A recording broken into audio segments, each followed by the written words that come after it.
bad witch. I'ma be rich. I'ma be switch. I'ma be bitch. I'm the bad witch. I'ma be rich. Happy day, my tribe! Rockin' with your favorite crazy entertainer. Sticky motivated with the vibe that are greatest. That is this girl. And your high also known as Jenny B. So, of course, just as the beginning of every stream, let us fix our lighting.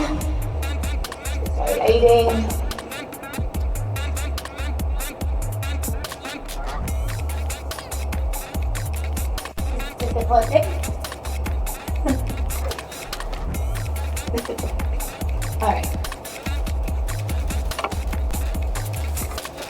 Alright, and then we have item light. And then we have our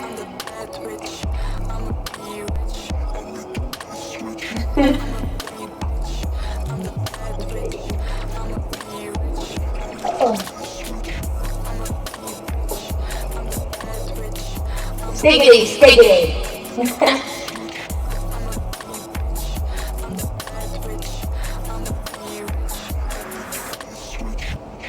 A photo.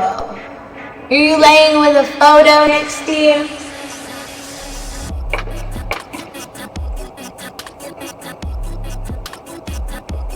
Alright. Very nice. Mascara.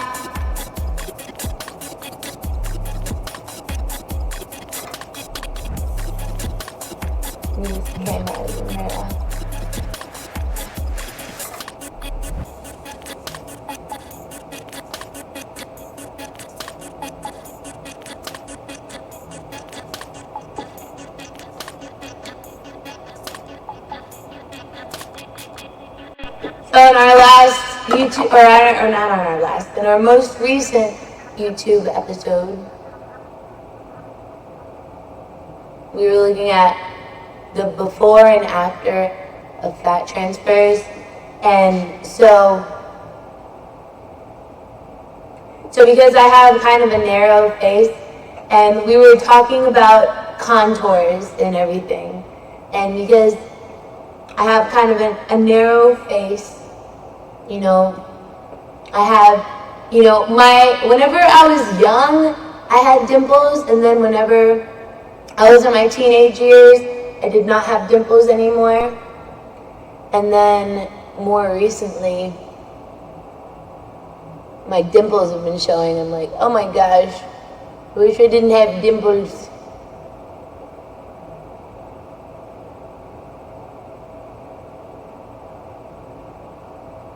And maybe that's how people identify, you know, through my dimples. They're like, you know,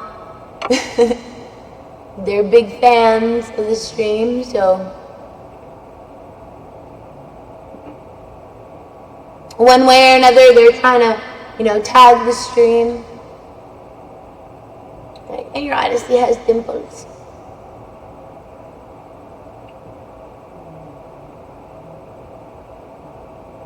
So if I had a fat transfer, then I wouldn't have no dimples. If I had a fat transfer. And we were mentioning that maybe it's militarized, you know, the transfer of dimples, you know, from dimples to no dimples, maybe it would be militarized, you know.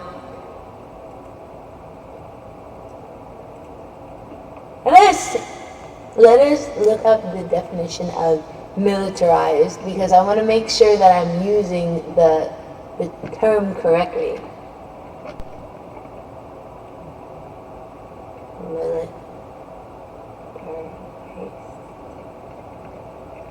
Military definition. Militarized definition.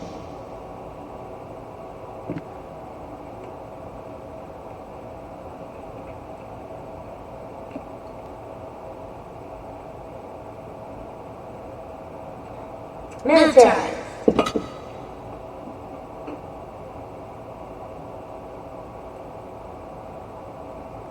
equipped or supplied with soldiers or other military resources. Alright, so maybe we were mentioning it as a military resource.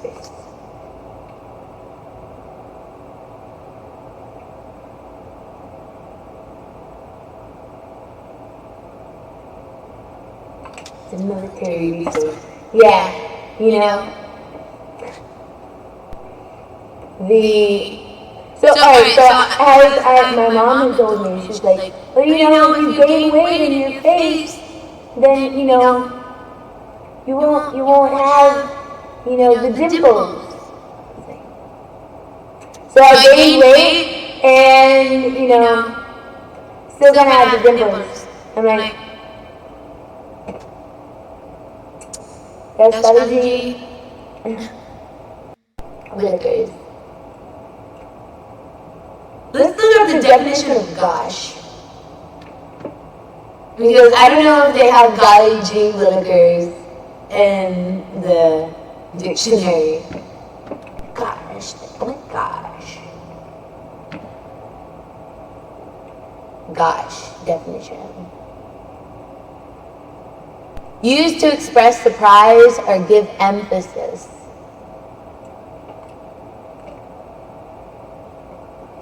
Stiggity, stiggity.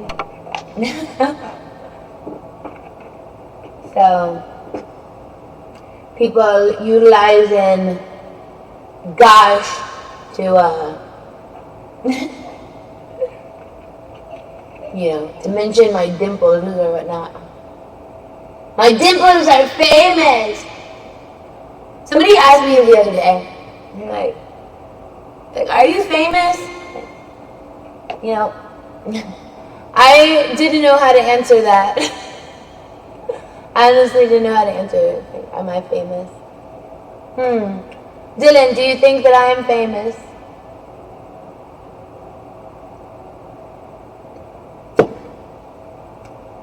You know, because I know that I've started a lot of trends before. And I know that I continuously, you know, start trends and stuff. Like eating dinner and lunch together. So, this is, forgive me. It was a whole ball of rice. Alright, let me,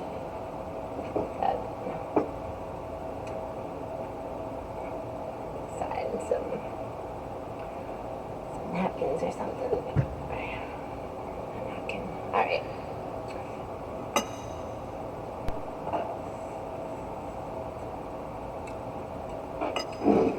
Alright. Salad and rice and chicken with a sauce that was made from onions, yellow peppers, cilantro, and some other seasonings.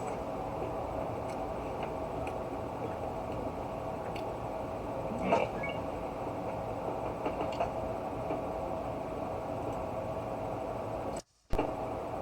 Happy day, oh happy day, oh happy day. So we were just talking about how I start trends. Here, let me sit on my pillow because it makes me a little bit taller. Oh, you guys like my dress? Or it's not a dress, it's a skirt. You guys like it? It's very conservative vibe. Very conservative vibe. Stiggity, stiggity. Woo!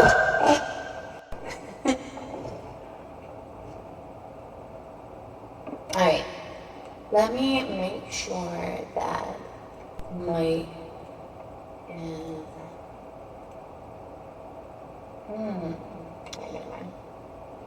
Never mind. The mic is coming through both the webcam and the microphone.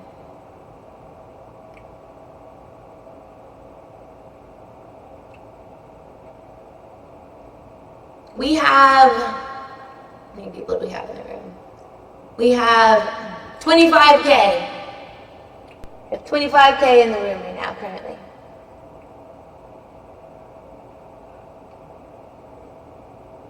My numbers, oh, and there's mushrooms in there. My numbers work a little bit different than most people's. Settled amongst themselves. Want some coffee? Stickity, stickity. Oh, happy day. Alright. It is 4:11. Well, it was the 4:11. It's 11:11 for you, so 4, 5, 6, 7, 8, 9, 10, 11. I know where you are in the world. That's name. I'm scared. There are people that are scared of me. And this is the question. Am I famous? Because I would hope, if ever I was famous, that I would be rich and famous. And, maybe I am famous. I don't know how that would be defined. How would we define fame? Alright. Let's militarize my fame. Fame definition.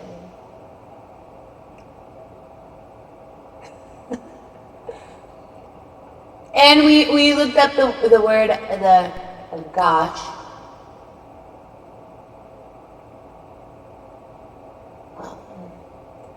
Oh, I have to.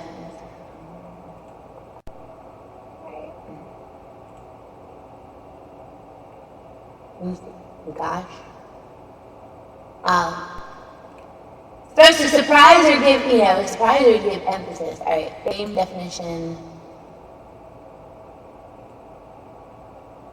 The state of being known or talked about by many people, especially on account of notable achievement.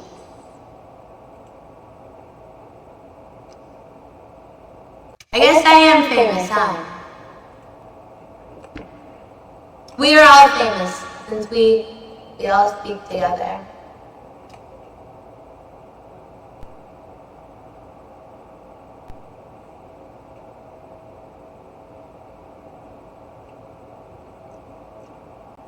I have some Nike slides.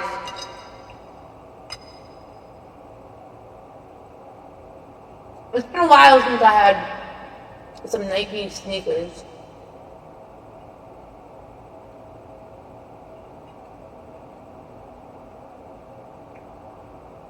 You're gonna be my daddy? Yeah, because I was mentioning that, I would like to be rich. I would enjoy to be rich and famous. Whether that was, because my boyfriend is rich or my husband is rich,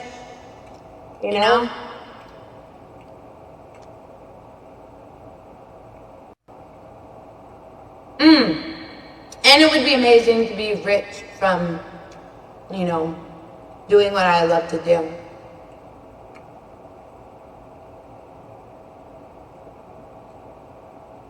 You were settled on Venus, brought you back to Earth. Now you're going back to Venus. So I made a joke on Facebook. I was like, Venus follows Jupiter to be more smart. I had to edit it because, whenever I first made the post, it sounded kind of mean. Then I edited the post and now it sounds nice. He's doing that, but I want to guarantee that you will be by yourself in Saudi Arabia to study there. I would love to be in Saudi Arabia.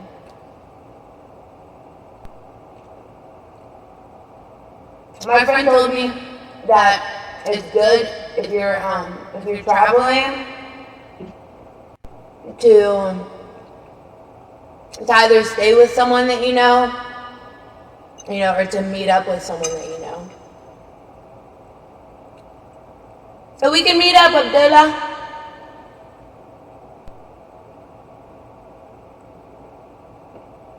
When I have my passport and then travel to Saudi Arabia.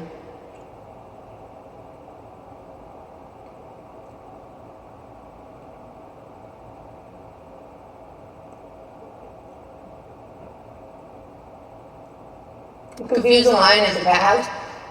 I was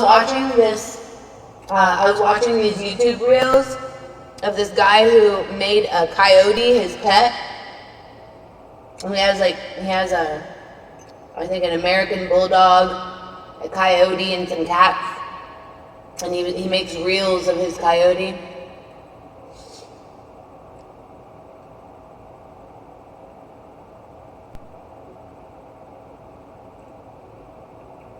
You've never wronged me. And if you have, I forgive you.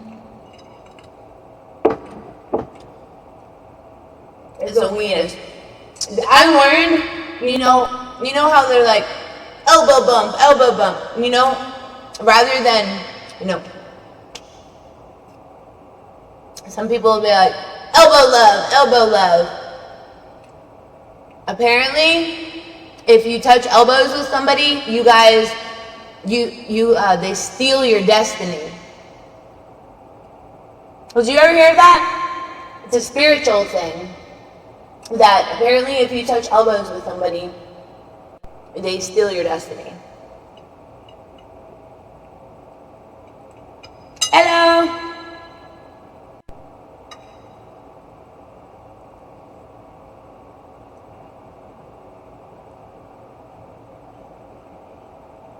After baby, my parents don't ask them when we cry. We have kept them sitting on the eyelids. Oh, so you guys remember whenever I had made my makeup, I was practicing my makeup, and I had drew with eyeliner on my eyelids.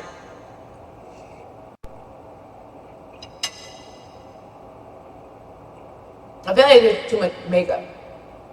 There are so many females that wear their makeup like that.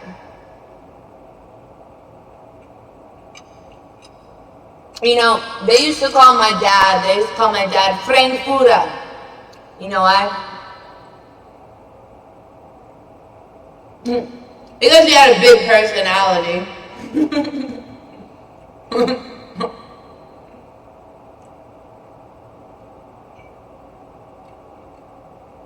They used to call my father Frankfura.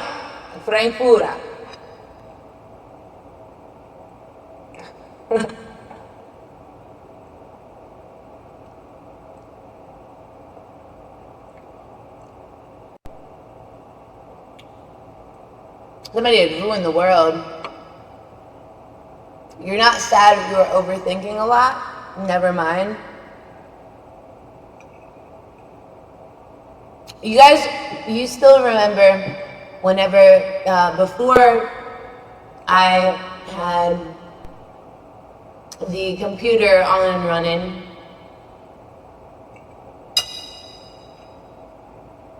when we were all talking on my mobile stream, and I was holding my phone, I was reading the chat.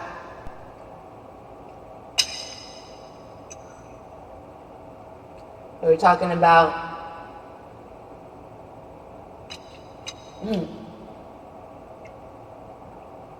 overthinking.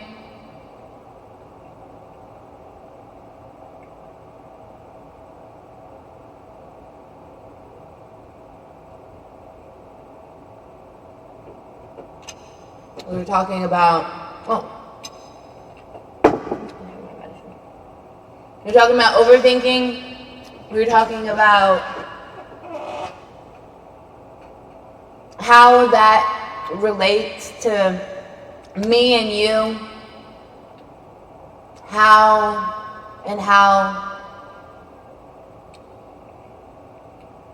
it's really good.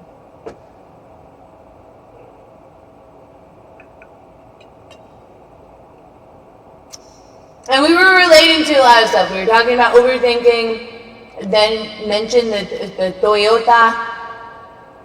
And I made a Facebook post. I was like, if you had a Toyota and I upgraded your Toyota to a Lexus, so it had the same serial numbers and had the same ignition key, you know, how could you be mad? You know, from where you had a Toyota, I upgraded to a Lexus. You know, because, and then it reminded me of that Kanye song.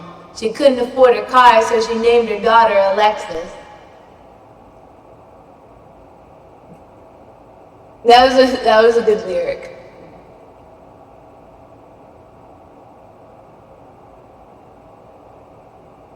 German citizenship. My sister is half Puerto Rican, and then she's a quarter German and a quarter Romanian.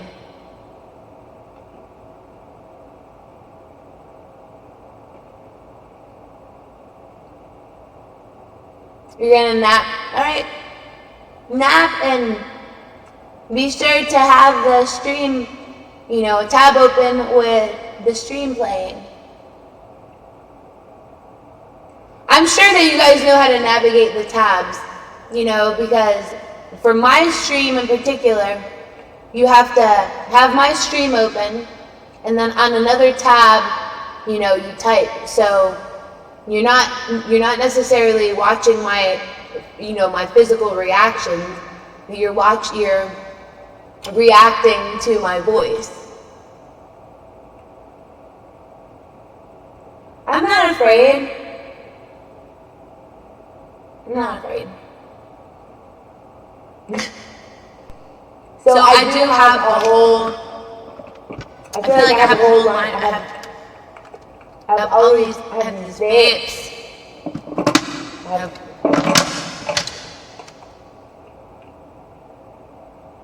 I have 1, 2, 3, 4. I have 5 vapes. Some of them are almost empty. Some of them are brand new.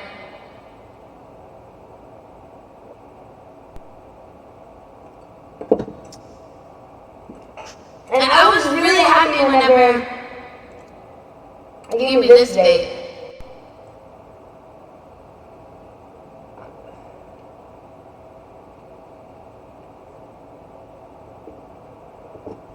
I can show you.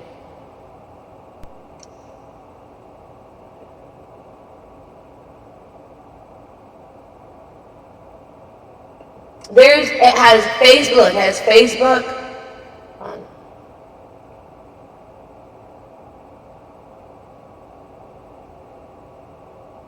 You can play music.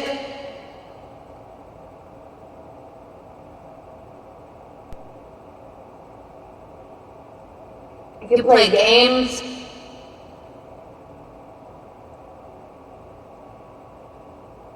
It is a freaking vape. You know, we were watching, there was this class where they were talking about marijuana, and then somehow we got on the conversation of vapes because they have marijuana vapes. Or they have the THC-X, they have the Delta 9, they have the Delta 8, and so, yeah, that's pretty cool. Somebody asked if I was Lebanese.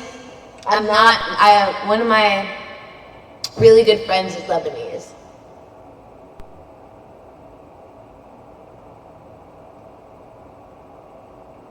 And they're an amazing musician.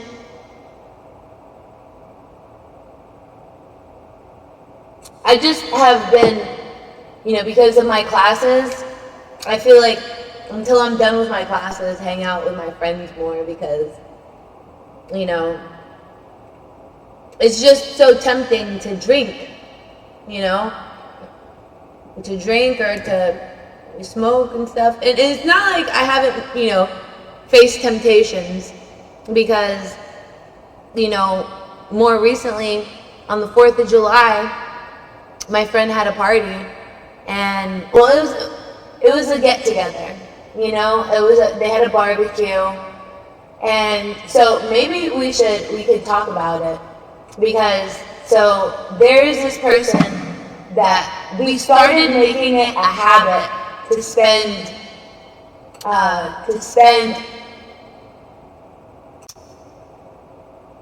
holidays together. And after we didn't spend Valentine's Day together, I feel like both of us were kind of salty towards each other. And so they had, I was like, you know, they asked me what I'm going to do for 4th of July.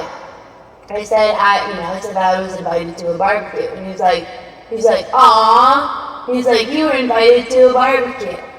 And that was kind of a, you know, an impromptu for me to be like, you should come with me. And my friend is very territorial of me, first off. And then, you know, my friend is, you know, because he's known me for, you know, 15 plus years. So he's very territorial of me.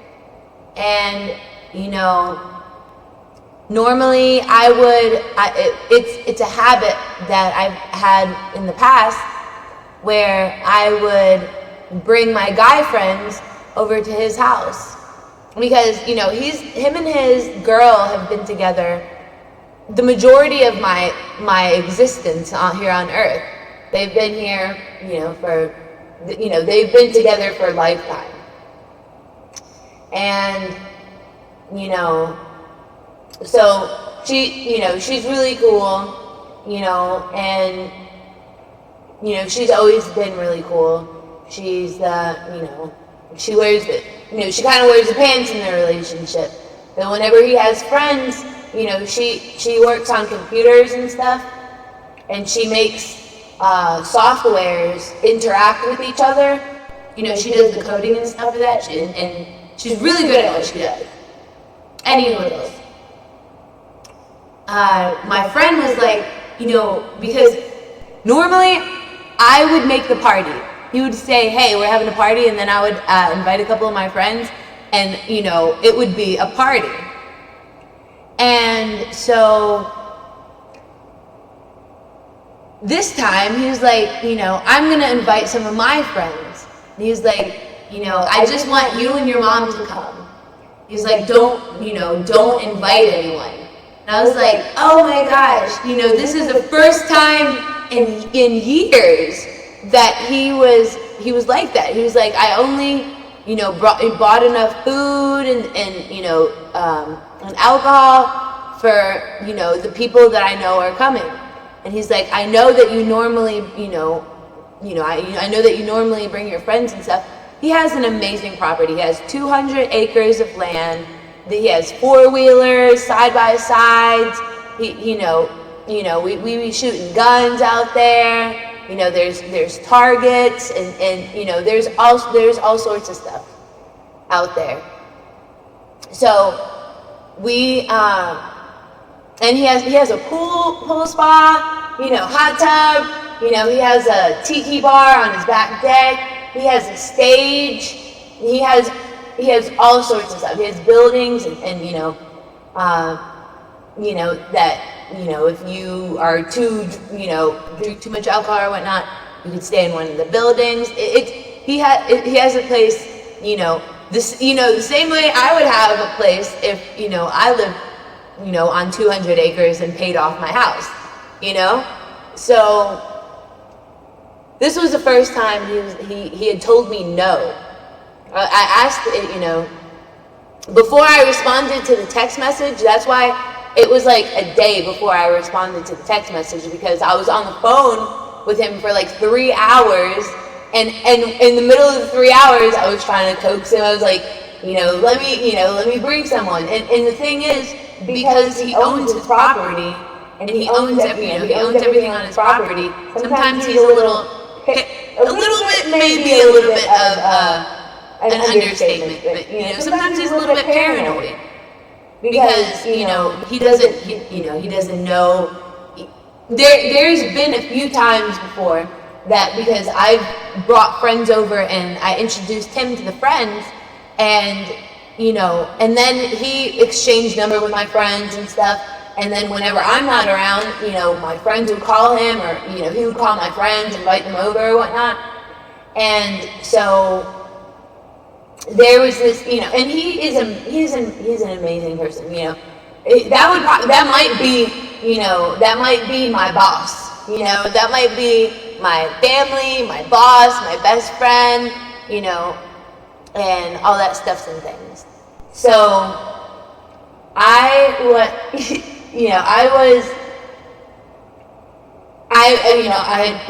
asked him, he was like, is it somebody that I know? And I was like, no. And he's like, well, send me a picture of them.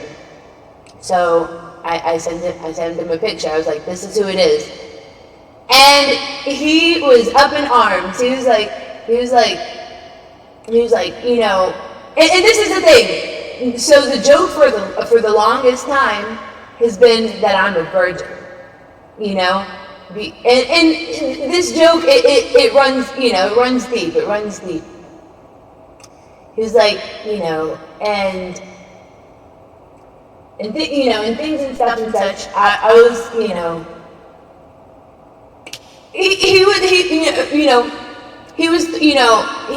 the outcome, the Hispanic jokes and stuff, and I'm like, things and stuff and such, and so, any hoodles,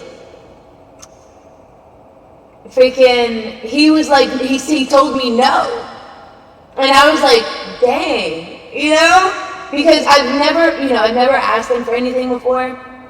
I've told him about my, there was one time that I told him about my situation whenever I was about to lose the trailer that I was living in, because, let's not even get into the statistics or whatever. I very much wish, alright, so whenever I was living in that trailer, me and, I don't know if I should say their name, and this is a weird thing, saying the X word. And then realizing, I forget, how most people on Twitter, they have second accounts, they have freaking lurk accounts and stuff, so that they can comment with their lurk accounts and stuff. I forget that people do that on Facebook and different things. So sometimes I'm like, do I know that person? I don't know if I know that person. And then I'm like, I know that person. So speaking of Melissa, my mom was working there's this thing called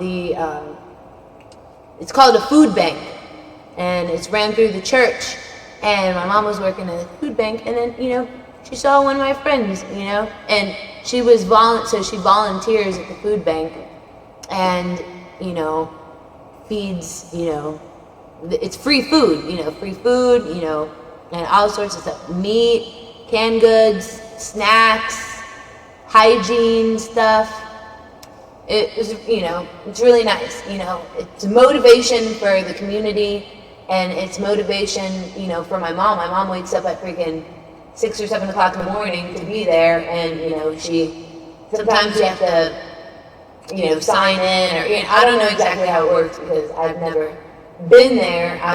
My mom just sometimes comes back with a bunch of food. She's like, all right, this was the food that we didn't, the food that we didn't give away. She's like, I'll grab this or I'll grab that. Oh my gosh. Speaking of which, we had a whole big box of tomatoes. Whole big box of tomatoes. And it was the steak tomatoes or something like that. It was really good. And we still have them. So.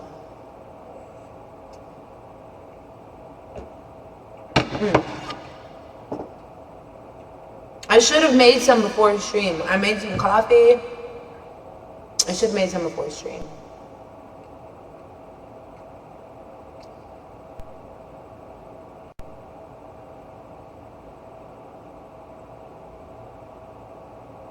Alright, and so here recently, we were talking about flat earth,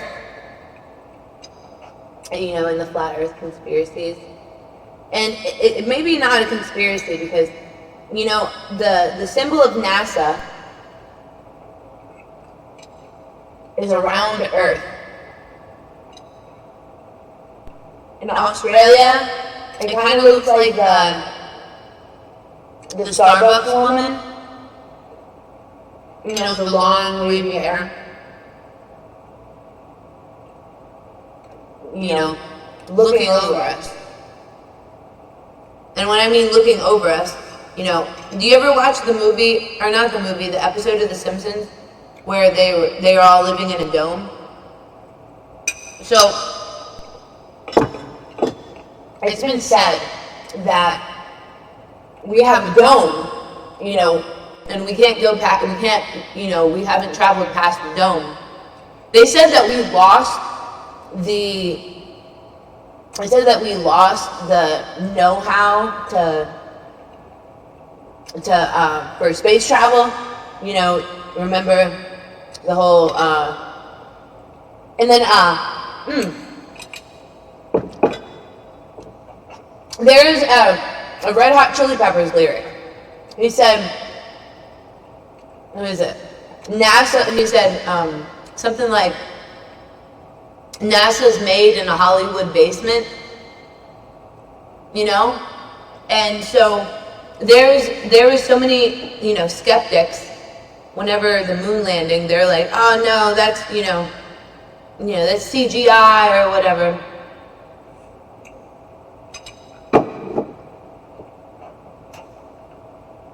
And so you guys wanna watch the video?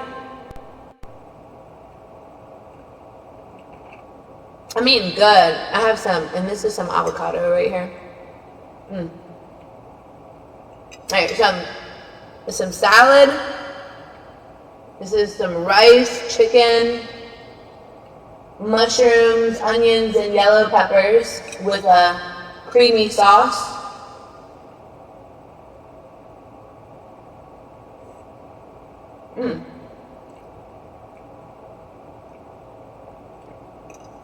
Avocado. This is salad.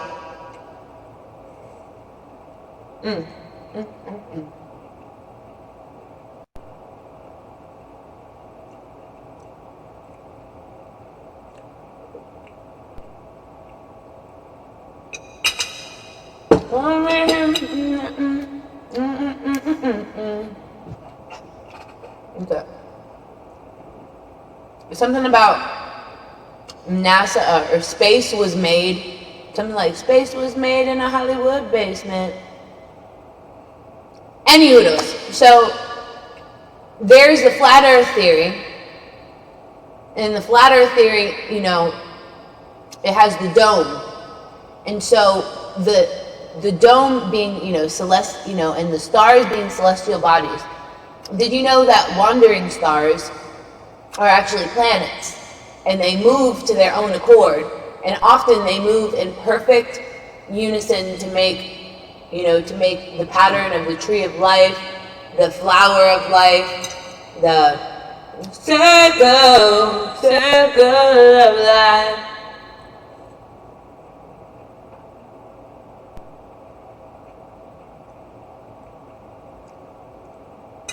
I'm not in India. My complexion in Spanish would be India.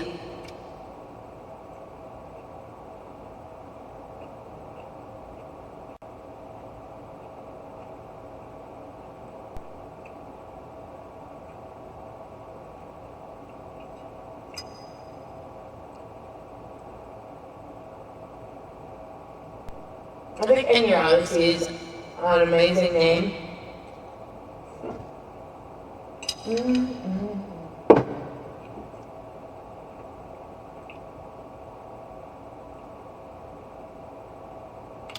Alright.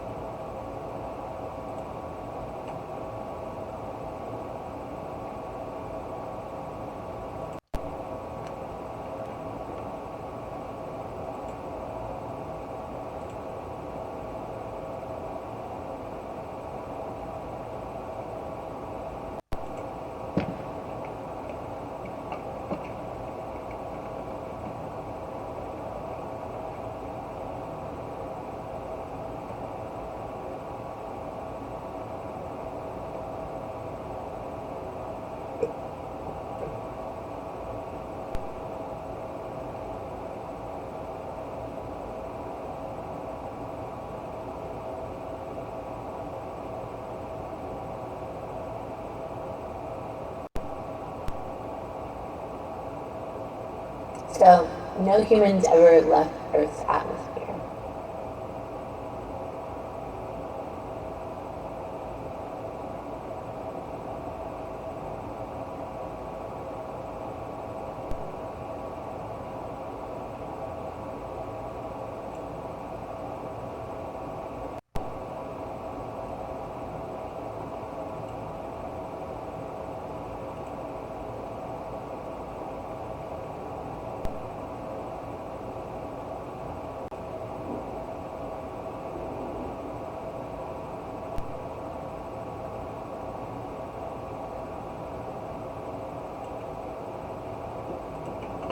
Look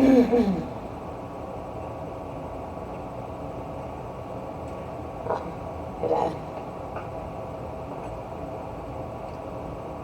My bad.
You may have heard about the flat Earth theory in the last few days because of rapper B.O.B. and his beef with noted astrophysicist Neil deGrasse Tyson. B.O.B. declared to his Twitter followers that he believes the planet Earth is actually flat and that all the nations of the world have joined together in a massive conspiracy to cover up this fact. Here is how flat earthers believe the universe works. They believe the Earth is a flat disk which looks like this. The North Pole is at the center, with Antarctica forming an ice wall around the outer edges of the disk. This is why flat earthers believe the 1961 Antarctic Treaty was agreed upon by all the world's nations, so no one could reach the edge of the disk. They believe that this is the reason the UN uses this as their symbol. There is also a dome-like barrier called the firmament, which surrounds the disk. This is an impenetrable barrier that keeps the atmosphere intact. Flat earthers do not believe we have ever passed this barrier. According to flat earth theory, gravity does not exist. Instead, they believe in a universal acceleration, believing that all celestial bodies are accelerating upward at a rate of 9.8 meters per second squared. They also believe that Earth is not actually spinning and provide counter evidence to disprove the rotation of the planet, such as the fact that clouds in the atmosphere are not moving at the rate of 1,000 miles per hour, the rate of the Earth's rotation. Flat earthers believe that when Copernicus theorized that the Earth moved around the sun, all of the world's religions decided to accept his theories, and rather than risking questions, the world's religions have a vested interest in furthering the Earth globe idea. So Copernicus was, he wanted, so there was, I think there was Copernicus and there was Galileo, and I think Galileo was the one that said that the Earth was flat. And so Galileo was, this was around the Da Vinci times. In turn, flat earthers believe that all imagery from the space program has been faked. Some of the most common pieces of evidence are the lack of direct commercial flights between two cities within the southern hemisphere. Unfortunately, and we are talking to you, B.O.B., all of these theories don't explain why a ship disappears over the horizon, bottom first. Is this a joke? Because it's a joke, right? And that's where we start.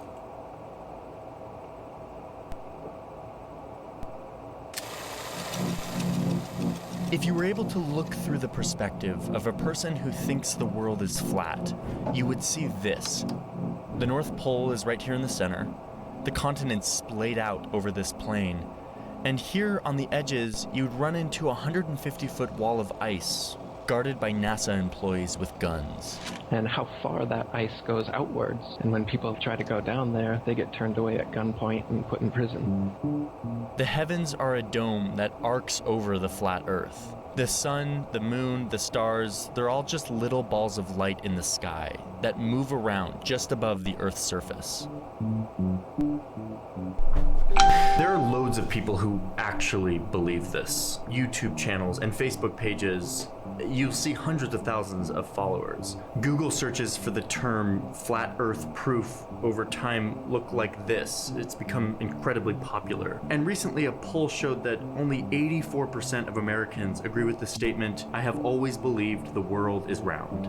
84%. And if you're 18 to 24, that's more like 66%, which is like dangerously close to half. What is going on here?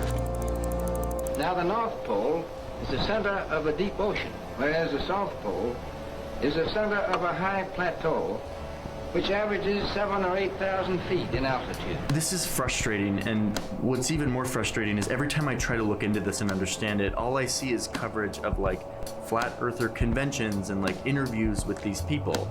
We absolutely know for a fact this ain't it. These interviews are interesting, but I want to understand like how someone with a thinking brain can actually get behind this. What is this actual belief? Where does it come from? And how do potentially millions of people believe that the Earth is flat?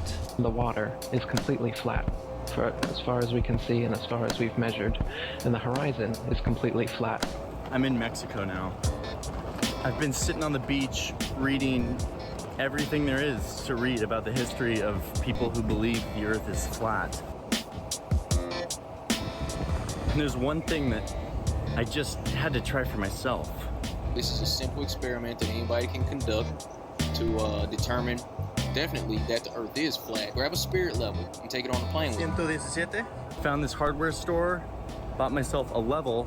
Gracias, amigo. One of the stranger things I've ever done. And I'm bringing it with me on the airplane. I'm gonna do some of this empirical science myself. If you are to fly on a non-rotating Earth, please explain what kind of experience will a pilot really have? The logic goes that if the Earth is round and I'm flying thousands of miles, which I'm about to do, then the airplane will have to be tipped a little bit the whole time in order to make it around the curvature of the Earth. The plane should be constantly dipping its nose forward in order to compensate for the curvature. Show me some planes doing this. I would be able to see the tilt of the airplane if I put my newly purchased level on the tray table in front of me. I'm going to take my spirit level onto the plane. If my tool shows me that the plane is totally level, that's proof that the Earth is flat. Let's go see what happens.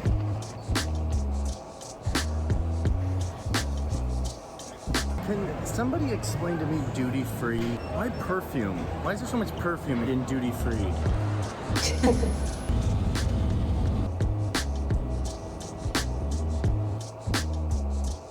So once you've reached altitude,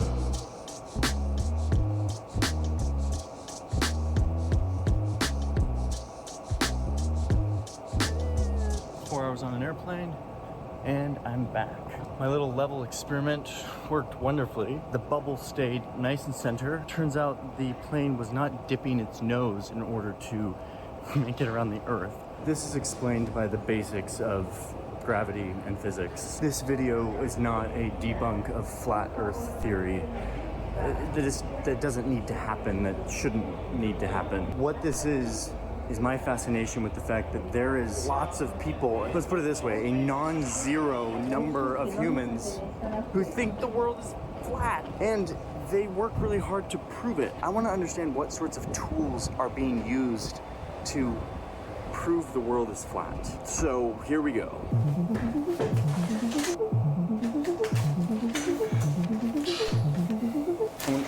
I wonder if I can get some really dramatic, like, conspiracy theory lighting going on here.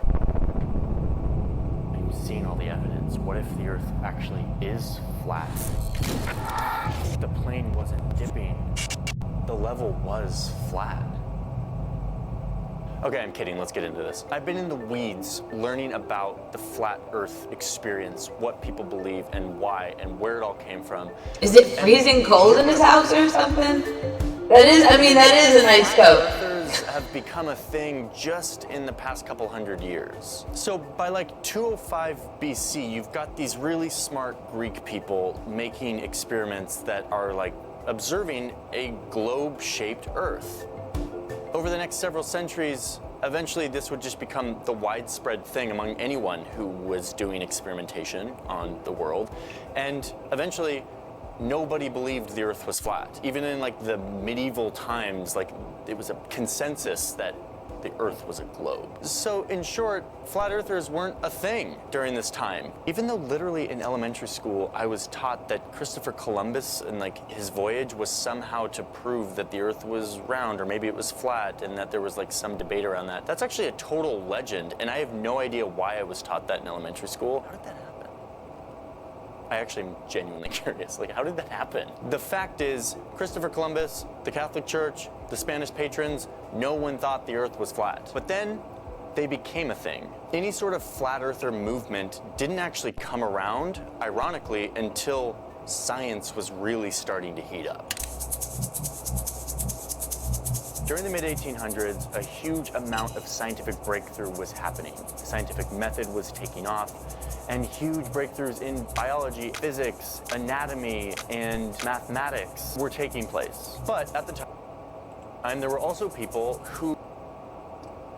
So, Copernicus was one of the first to theorize that the Earth was flat, and this was around the Da Vinci times. And I do remember that I had mentioned that earlier. I just wanted to have a brief reaction. Who were becoming uncomfortable with how advanced scientific methods were getting.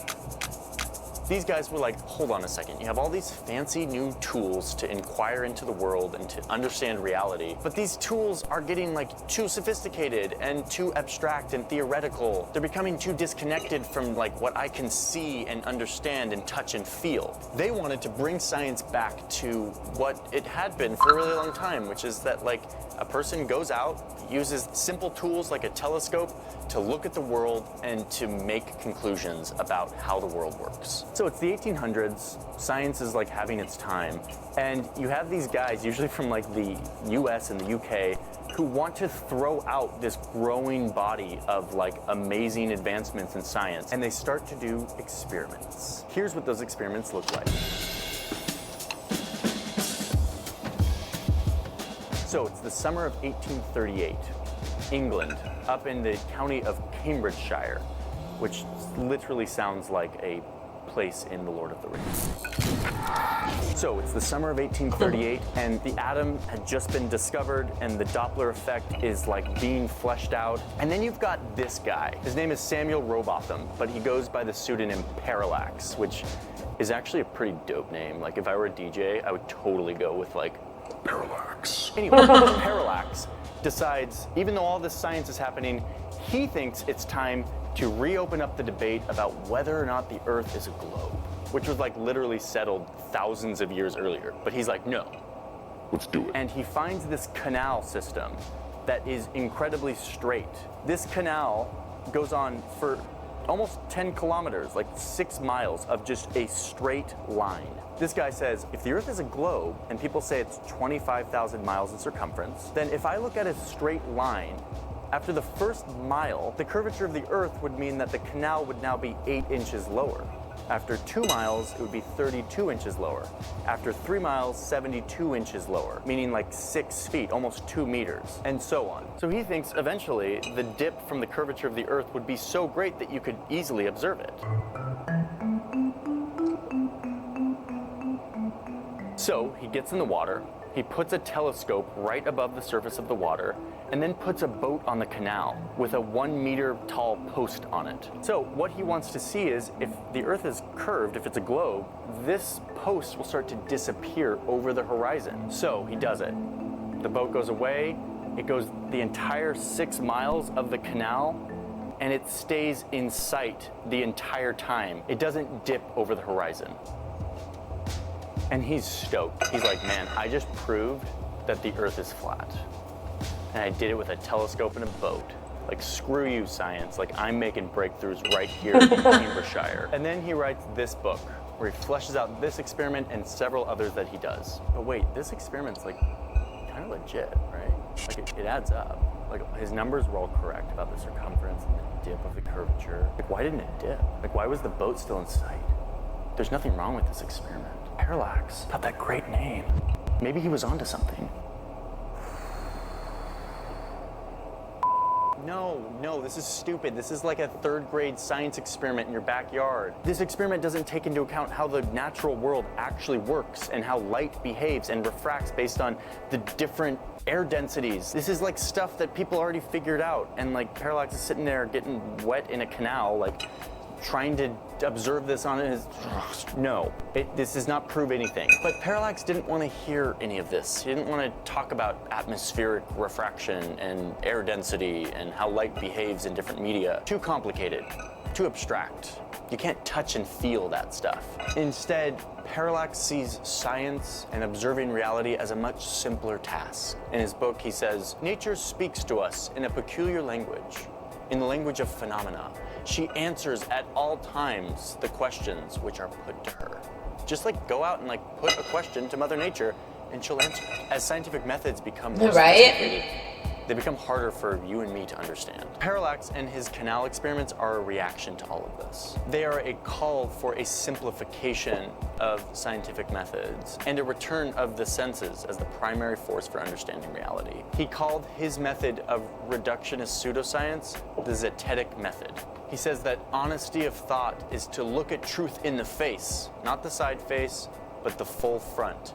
Like, just like look at it, go out and observe it for yourself. He was among several scientists and mathematicians at the time who were on this train of let's use really simplified reductionist math and science to prove that the Earth is actually flat. This argument of the flat Earth flickered for a little bit in the 1800s, gained a little bit of traction, but then eventually it died out until just a few years ago. I refuse to be another vegetable. Pseudoscience garbage will to me be unacceptable. Anyone with eyes to see don't have to be susceptible. Dispose of your globe in the nearest waste receptacle. There is no curvature to this Earth. There is no motion to this Earth. If you just accept the globe model with no understanding of the flat and no clear evidence for the ball Earth, do you see the problem there? Flat Earthers are back. And their methods are very similar to what Parallax was doing in the 1800s. And this is data. This is repeatable, observable, measurable. If you take the time to learn, you will change your mind. There's no doubt. The only reason people think they live on a spinning ball is willful ignorance. They are still zooming into horizons, but now they have hordes of visual stuff to play around with. They now have airplanes. They now have satellite imagery to play around with. They now have the moon landing to dissect. And now they're taking levels onto airplanes, like I did.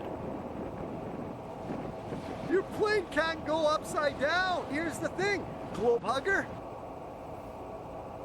Like the flat earthers in the 1800s, the flat earthers today want to use their own intuition and senses to understand reality. And in the process, they reject and ignore the huge body of science that we all live with today. So people that have physics degrees, astronomy degrees, they got their degree by regurgitating what their teacher or the books told them. Instead of trigonometry and telescopes. Instead of just wearing a shirt, we're going to wear videos a North Face coat.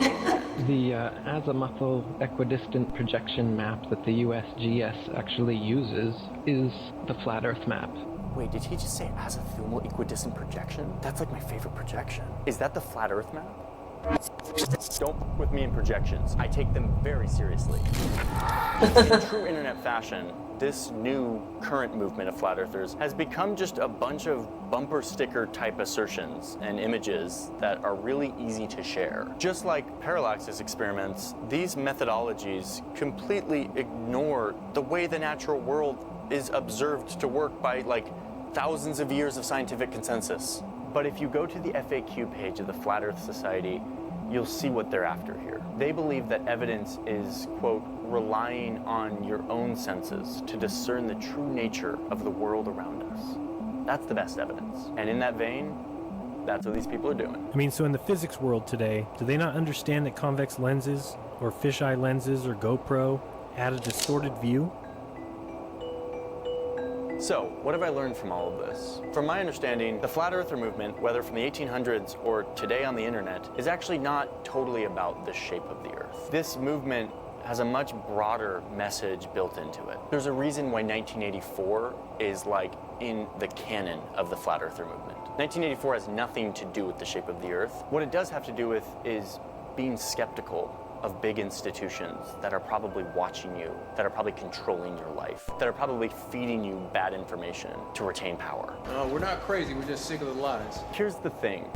Most of the knowledge we have about the natural world and the universe, we've never seen. We've never seen exoplanets or the deep space telescopes that tell us so much about our universe.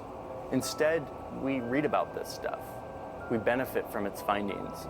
We pay our taxes to fund more of it. Science is like a tall tower, and each individual researcher and institution adds a little brick to that tower, each brick resting on the one below it. No one person sees or understands all of the bricks. Instead, we have a system of debate, review, scrutiny that only allows the most accurate information to be added to the tower.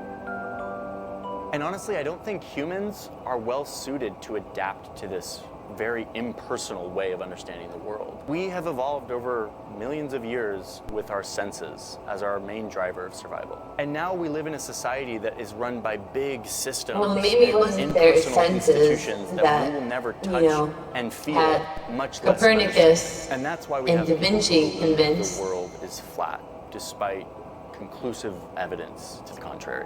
This belief is a proxy for a much larger paradigm that mistrusts anything that you can't touch and feel. And so yeah, I'm really sad that only 84% of people can say with certainty that they've always believed the world is a globe. And that's 64% for younger people.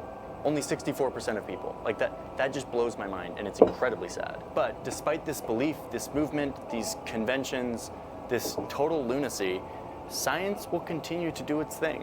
It will continue to go out, observe the world with these amazing tools that we have, come back, debate it, and add to this tower of knowledge.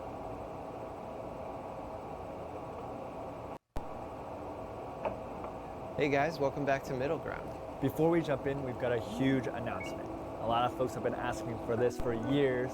We're finally giving you the first ever Jubilee podcast called Radical Empathy. That's right. We are really proud and excited to share it with you guys. It actually About flat earthers and scientists together. I'm Jim Underdown, Executive Director of the Center for Inquiry West in Los Angeles and the chair of the CFI Investigations Group. I'm Spencer Marks, one of the senior members of the CFI Investigations Group, Science Advocate. I am Marina Yeri. I'm a theoretical physicist, and I'm with the University of Irvine. I'm Wendell Walton. I'm a Chief Learning Officer for a young startup. I'm Shelley Lewis. I'm a graduate of West Point, critical thinker, and jumped out of airplanes. My name is Dan Glatman. I work as Dan the Waterman in the drinking water filtration industry, and I'm a truth seeker. I get my flat earthers on the left and my globe earthers on the right.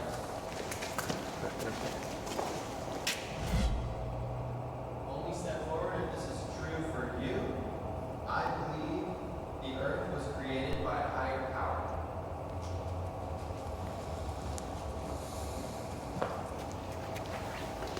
Well, I've been a Christian for 30 years, so the Bible is a flat earth book.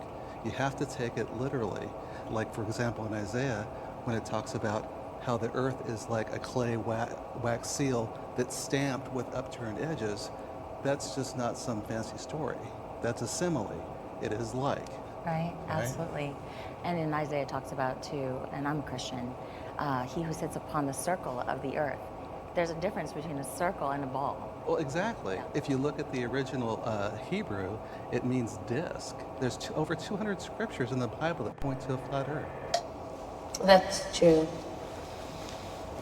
Including the stars being talked about as heavenly bodies. You need God or some higher power to create the earth or the universe is very old and was initially posited by people of a pre-scientific age. Since then, we have learned quite a bit about the universe coming into existence, when that happened. Modern humans don't get their cosmology, they don't get their physics, they don't get their knowledge of the universe from the Bible or any ancient text. It's sort of like the God of the gaps. Once, people used to believe that lightning was God's wrath and throwing these lightning bolts, but once we understood it was a natural process, God shrank a little bit more, because now we couldn't attribute those lightning bolts to God. We had to attribute that to the real science. And the other thing, the point about the Bible specifically for me is, why is that one particular text the correct one? You choose to believe that, and that's fine, but there's so many other writings and so many other books, so why weren't they correct? Why is just the Bible correct? Well, what you'll find in a lot of these ancient religions is they're all flat earth religions. All their cosmology goes back to being a flat earth with an enclosed system. So it's not just the Bible that teaches this. It's many different religious That's books. true. So one problem I have is to trying to explain phenomena happen in nature by holy books. Those are religious books. Those are not books of science. And it is wrong to infer or deduct scientific readings out of those books.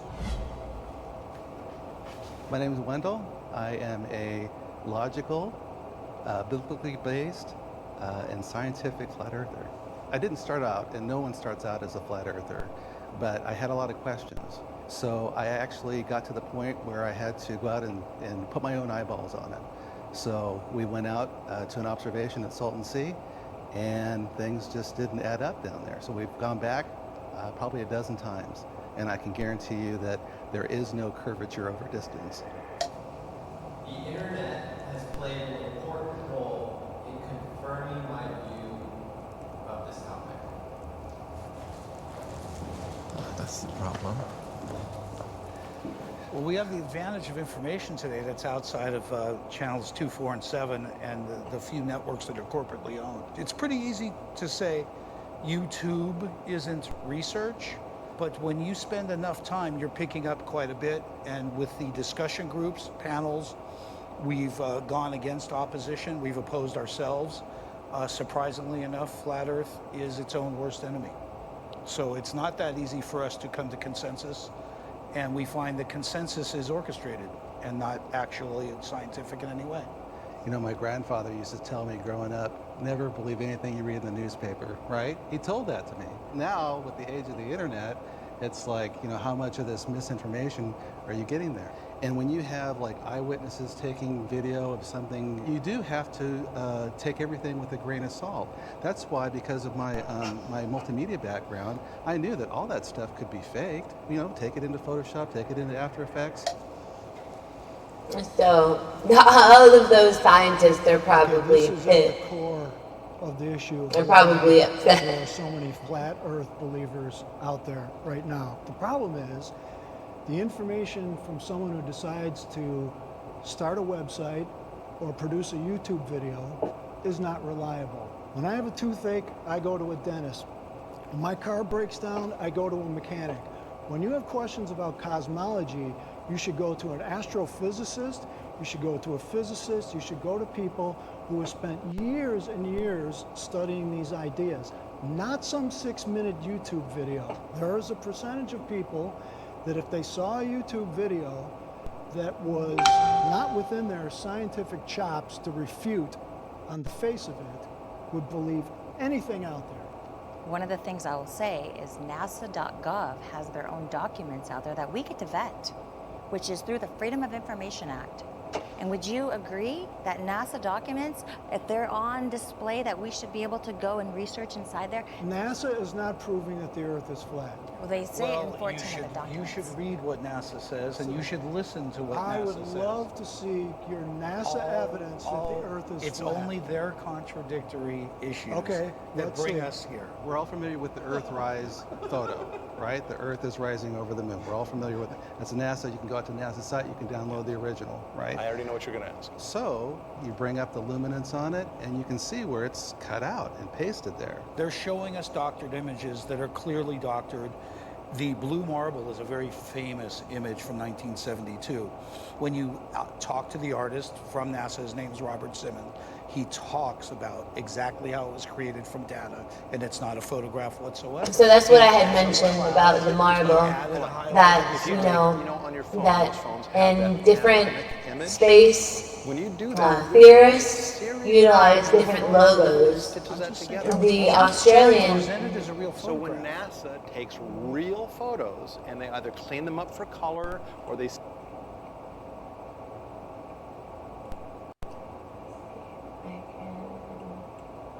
See if I can find it.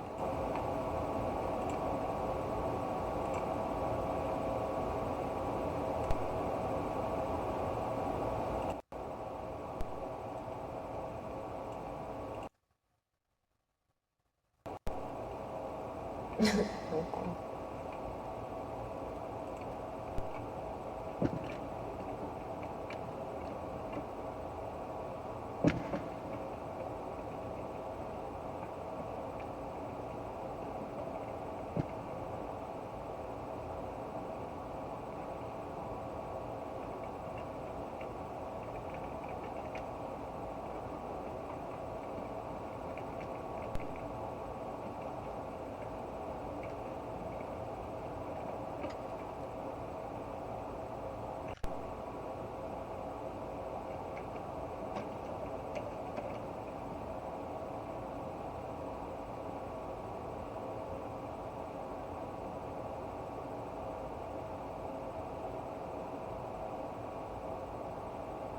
It kind of looks like the Starbucks.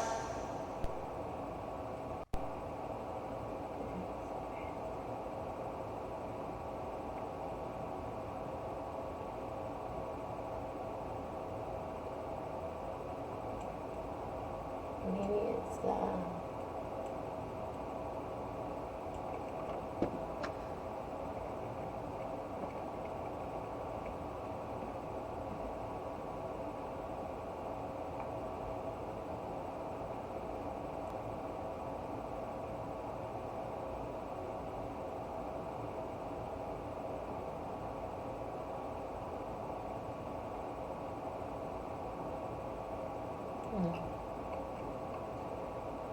Let's find it.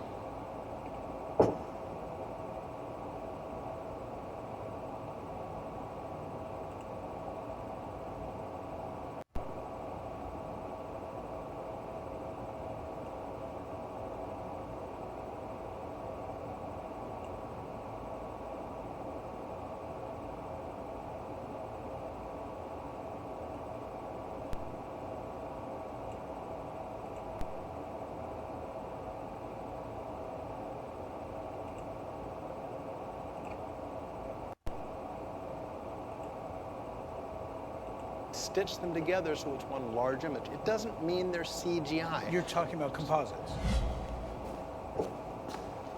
I'm what you call a globe denier. You could even get me into a virtual construct if I can't find the borders myself. What shape would you say you think the Earth is? It appears to me to be a stationary plane, as opposed to the vastness of infinity of space. I would find it to be an ice plane where we have a localized sun and our environment thrives there. You know, these particular people have misled us on television. This is a brilliant opportunity to speak. We've been suppressed, censored by mainstream media. alternative media is just a thing of beauty for me. I view the other side as uneducated. I'm running. They think we are I'm uneducated. running for this. Well, they certainly think they're educated. And they're following quite a bit of, the university system, what we call scientism. Right, scientism. Obviously is the belief in what's written, where we tend to be exploring in the field with physical properties, not theories of any kind. We're using actual measurements that are calculated not by our guidelines, but the guidelines of science as we know it. I can only hope they're uneducated as opposed to disingenuous. Well, that's the other thing too, because we know that on a large scale, the government has been disingenuous, and they're pushing a narrative, right? So it's hard for us. I mean, I'm sure that you've met people too. It's like, look, are you haven't looked into it yet, or are you a shill? Are you part of a disinformation campaign?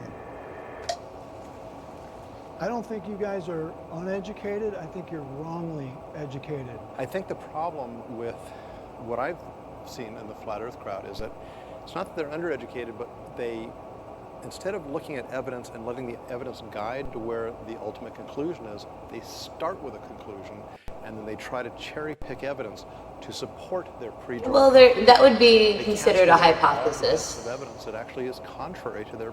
That would be a hypothesis. Whether, and that's the theory of science, is that you start with a hypothesis and then you test your hypothesis to gather data to either to conclude your hypothesis in a way that your hypothesis was either correct or it was incorrect. A hypothesis is a question. Sometimes it could, a hypothesis could be stated as a statement, though still, it's the hypothesis that is questioned.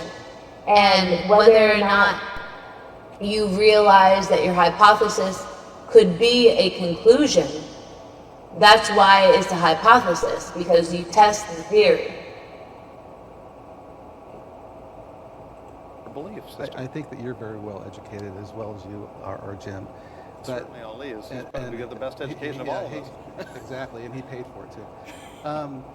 But more and more professionals are coming on board. They're starting to question their reality. So the thing of it is once you start to really take a hard look at the evidence, and you are unafraid of just standing for the truth wherever that may lead you, then people end up becoming flat earthers.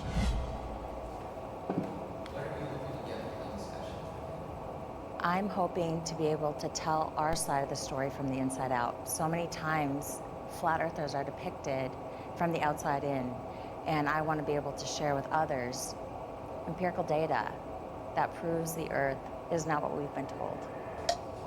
I have changed my mind at some point about this topic. So when I was 12 years old, I went to space camp and I met Alan B. Shepard.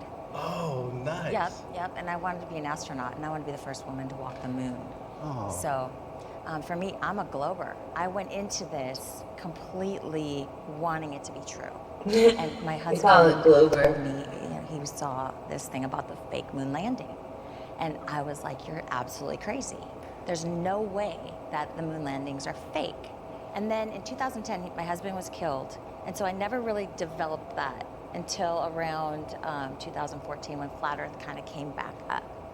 And that little voice inside my head said, remember the fake moon landings? Remember when that was brought to my attention? And then I started really critically analyzing that. And I would say, just looking at that evidence, if they can lie about the moon landings, they can certainly lie about pictures and satellites and other things. And so I started going down that rabbit hole of studying. So that was my influence from my husband. How many lies does it take to make a liar, right? And being ridiculed for being inquisitive is pretty tough on us. I wouldn't say that I've changed my mind because my mind isn't set. NASA is solely designed to change my mind. It is, from its inception, from its discovery, has been a television program. It's been a space program to sell us on something that they've yet to actually show us. Show me a globe spinning with clouds and a moon. Show me home. And I think I could shut up easily. I think I could shut up.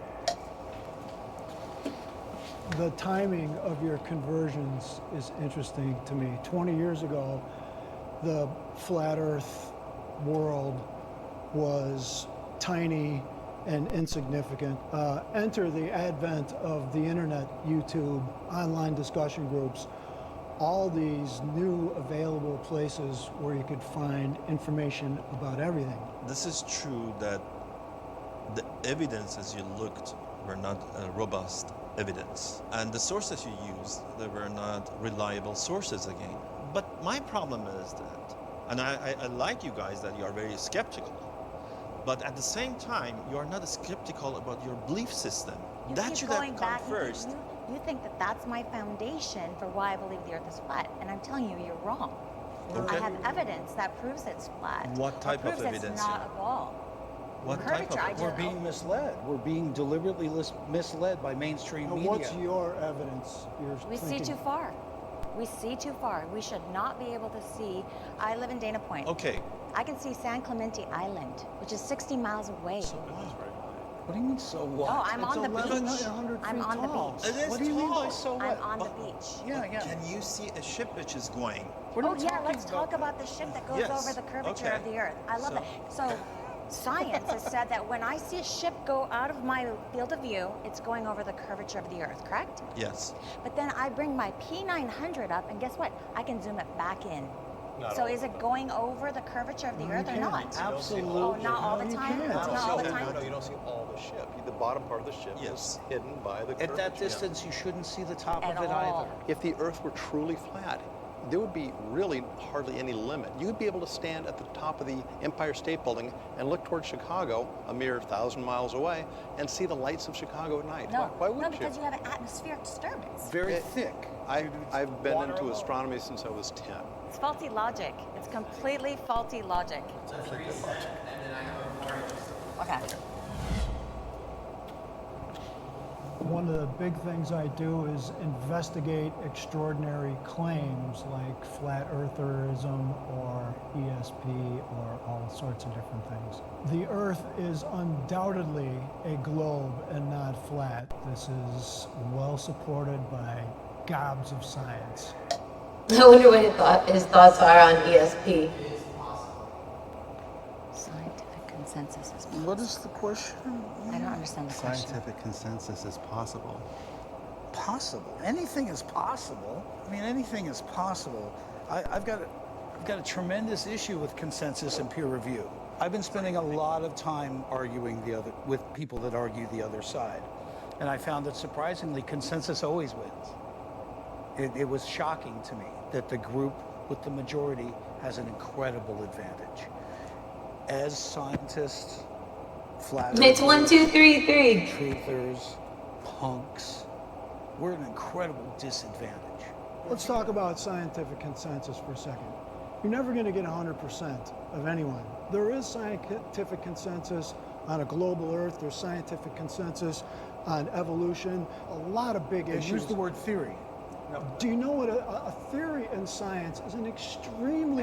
And a fact Let is me- a fact. Don't mistake this word theory. You are. In science, it's not conjecture, it's not... It's an explanation. Is it by definition, it's an explanation. It's a deep... Well, let's talk So about this a is fact. something Show me a people fact. made a then. mistake. Why They aren't think all theory facts is- theories? In science, the word theory is the highest level that you can give something because it's so well supported. What about a fact? That is a fact. It's Not a fact you would call it a You know fact. why? Do you know why? Because in science, there's always room for improvement. There's always room to find to tweak and find better information. So that is how science works. It gets better refined over time, as opposed to flat earth theory, which never gets refined. It simply is what it is. New ideas have limited access to media and limited exposure. Until we're in university curriculums, we will continue to appear uneducated. Well, that's not true. In the history of science, we had many occasions that the idea it was not welcomed by the society. Einstein was one of them. Galileo was one of them. But if your theory is an authentic one, And Galileo and it can be was through a the flat earther. scholarship of scientific method, eventually will win. I used to believe that science was after the truth, right? We all just want to know what the truth is. Science has been trying so hard to divorce itself from the idea of a creator when God's intent was to create science to lead you to him. You know, sometimes things seem supernatural that we are able to explain later through, science. Okay, I understand. But there are other things as well that are supernatural, that go beyond the natural, that we can only explain through believing in a creator, right? The guy in the blue shirt, the dark blue shirt, he was testing ESP. Right. In science, we are after the truth, and we are hoping by each day. Which we can test kind of, sort of, with Chat. You never get there. Never. Well, I know that's true for you. No, this is science. That's you guys. You think you do have the truth. Now let's look at the evidences. As you were mentioning, you do have the conclusion. Let's find the evidences. Science doesn't work that way. That's not true. That is not true. Well, you are saying No. you are referring to Jesus, who many billions of people do not believe, including myself. And many more billions do. So what? So who's right? Of course I can. When you say that we start with a conclusion and then try to match everything to make it work, like that to me is complete dishonesty. That is not true at all. That is what you are doing No, right you're now. not. You're making that You assumption. can make a hypothesis. Science does a lot of. So You can make a hypothesis, a conclusion. You can start a conclusion as a hypothesis and restate your conclusion. Well supported and proven and reproven. We don't have Show to. me how you isolate gravity. If gravity We is don't an have to- assumption, show me in the scientific method how you isolate gravity. We've done that actually. Yeah, sure.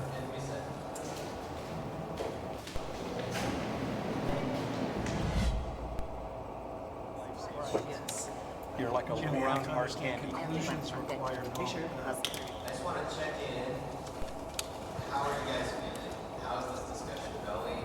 I kind of feel like I want to develop some of this stuff a little bit more. It feels high level, but I feel like there's so much that I haven't really even touched base on. Well, I mean, I certainly didn't think that anybody was on either side was going to flip. Well, there's still time. There's still time. I have hope for you, Wendy, and Shelley. I don't know about Dan. I have hope for you too. But it's certainly. I'm glad it's a civil discussion. Certainly. Oh yeah.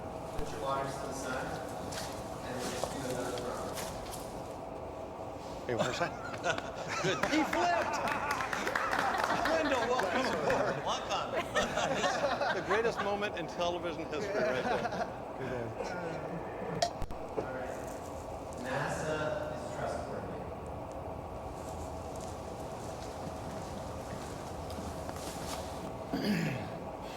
So, I mean, obviously any organization can be wrong with certain things, and they may have individuals that lie or deceive or something, but as a general organization, they're looking for the truth. Yeah, the idea that NASA and the government is lying to us about the shape of the Earth is the height of conspiracy theories. In order for this to be true, the literally hundreds of thousands of people who at some point over the last 50 or 60 years would had to be somewhat complicit in this, and nobody spills the beans at all, is on the face of it completely unbelievable. The private does not know what the general is doing. There's compartmentalization happening all the time. Of course. So it wouldn't be that far-fetched. Has the government ever lied to us is really the question at stake. We all agree on that. Yeah, but now we have NASA.gov, right? And absolutely, they're not lying about anything. They're completely transparent. Everything is true. We'd be foolish to There is think a that's difference true. here. I'm sorry. This is a fallacy here. There is Not a a difference. fallacy. I'm sure it is. Go See, ahead. You were talking about a government. Now you're talking about an agency of the government. NASA.gov. But this agency is scrutinized by thousands and thousands of scientists around the globe. You are dealing with smart people, believe me. You are dealing with smart people. I don't deny that. So it is very hard to do that. Once or twice, maybe, not for the all time. Raise your hand if you think we went to the moon. What is the proof? Hundreds and hundreds of pounds of moon rocks and dust. And we have distributed those freely to PhD scientists around the world. And not one of those geologists have said, what is this? Been proven to be fake. And also and collected on the ice in Antarctica and in the Arctic as well. Those are collected. You don't have to go to the moon to get moon.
Moon rocks. As a matter of fact, all U.S. Air Force photography prior to 1958 shows a flat Earth. Only NASA shows a sphere. That is absolutely not true, Jim. I wouldn't lie to you. And the other NASA's lying to you, my friend. The other bit of proof not myself. is we have a laser retroreflector on the moon. That we're using now. We still use to this day. It's sitting there. You can find to the inch how far away the moon No is. pictures of home. That only is there. By the way, there are not. My question to you is, why? Why would all these honest, hardworking people perpetuate this massive fraud? Why would they do this? What's the benefit of doing Okay, the benefit of it. They make $52 million a day. Follow the money. No, the little Follow guy. the money. The little guy. That's what. Then when you say all, okay. But it didn't start out that way. And NASA was not founded to prove the Earth was a globe. It had nothing to do with the way they were founded. Well, if you go and study. Are you sure? Yeah, positive. Really? Yes. Somebody has to be a voice for reason, and somebody has to be a voice for truth. It would be a fantasy to believe that I would change anybody's mind from the other three. However, if there's somebody sitting on the fence, and this is the first introduction to this debate, perhaps they'll hear the reasonable voice and say, yeah, that makes more sense than having this pizza-shaped Earth. I can put myself in the mindset of the other side.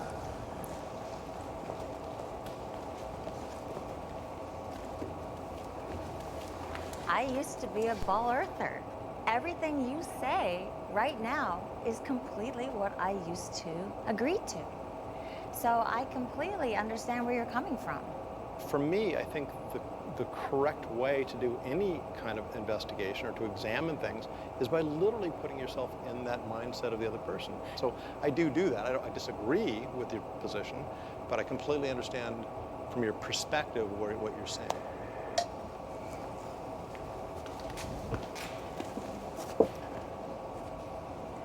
The trouble I have understanding your perspective is, in the modern world, unless you live in a cave somewhere, you have to believe in science implicitly. I met a flat earther, a young woman who said, I don't trust anything that science does. And that's a problem because human beings can't replicate the whole body of science every single generation. At some point, you have to trust what's already been discovered and proven, and move on to the next thing. Otherwise, we're not going to advance at all. I mean, when you turn that key ignition in your car, you expect the car to start out. And not blow up. And not blow up, because science puts you in that position. So it's really hard to understand how people would know in their hearts that science achieves wonderful things. And Well, nowadays we have more push-to-start cars. Other issue. We're not drawing conclusions. We understand the mechanisms that made that car work. There is no theories and no disputed conclusions involved there. It's not a good analogy. Can I admit a great compromise that we have to experience being against the grain people? Is we have to literally sit in a group and decide whether or not we can afford to have an opinion, and that's tough. I agree with you there, because we're the same thing. I mean, I think skeptics go through this and atheists go through this. I don't believe in God. When I'm around religious people, I take a chance socially when I tell them I'm an atheist. So I know it takes some courage to follow your beliefs, and I appreciate that. But I think I've done a lot of research in that venue too. And it's not something I choose to believe in, it's something I have to believe in based on the evidence. See, what I get from you guys is that seeing is believing. So how come you believe Thank in you God? for sharing the You broadcast. haven't seen neither of them, right? I've seen evidence, though. Well, exactly. So we are looking for evidence. There are many other evidences for Earth not being flat. My point is that these experiments clearly show that the Earth is globe. And you don't need to go outside the globe to see it's globe. It's a You told me theoretical- you want the evidence. If you're saying that you look only to see something, then I dispute your belief system in God and Jesus or Jehovah or Buddha or Zarathustra or anyone. You keep going back to religion as being Because our it's coming conclusion. from there. No, You think you do no, have no. the I truth. have evidence. I have evidence. You for quoted what I at the know. beginning of this. You quoted Bible. Of That's course the I did, but reason. that is not the only reason I know what the shape of the Earth is, and you keep that's fallacy. It's not fallacy. It is a Actually, fallacy. it is not fallacy. It is a fallacy. I'm a theoretical physicist. What I'm doing is the combination of string theory and cosmology. So we try to understand what happened during the Big Bang, after the Big Bang, or even before the Big Bang.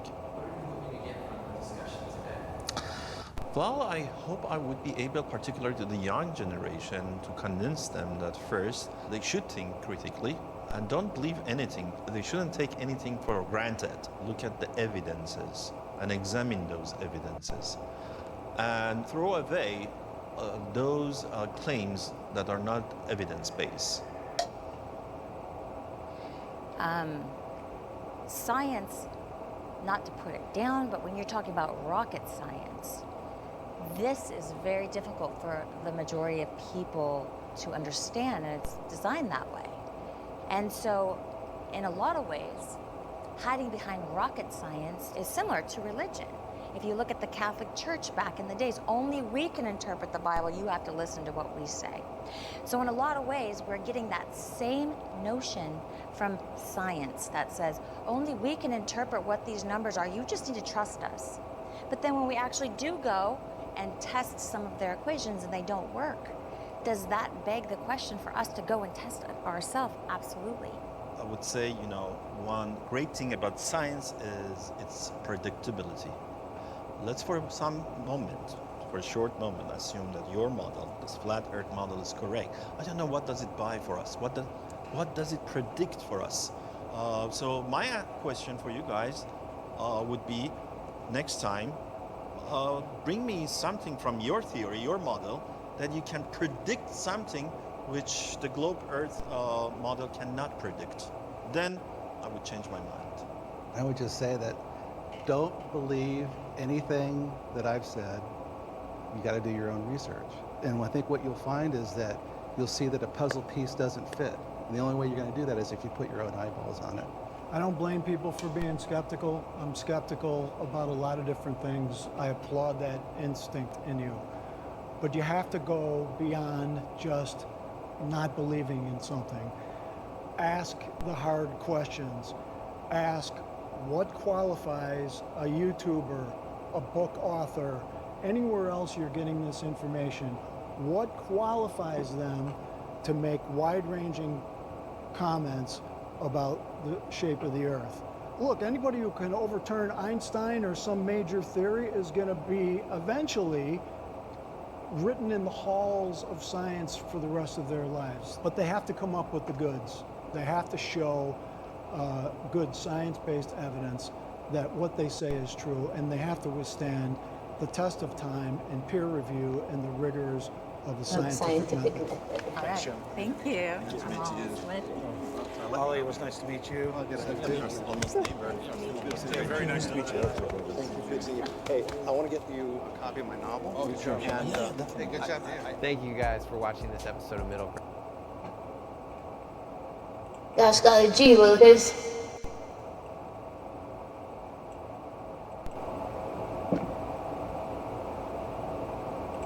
So one of the scientists studying ESP, you know, we be on the level of stickity.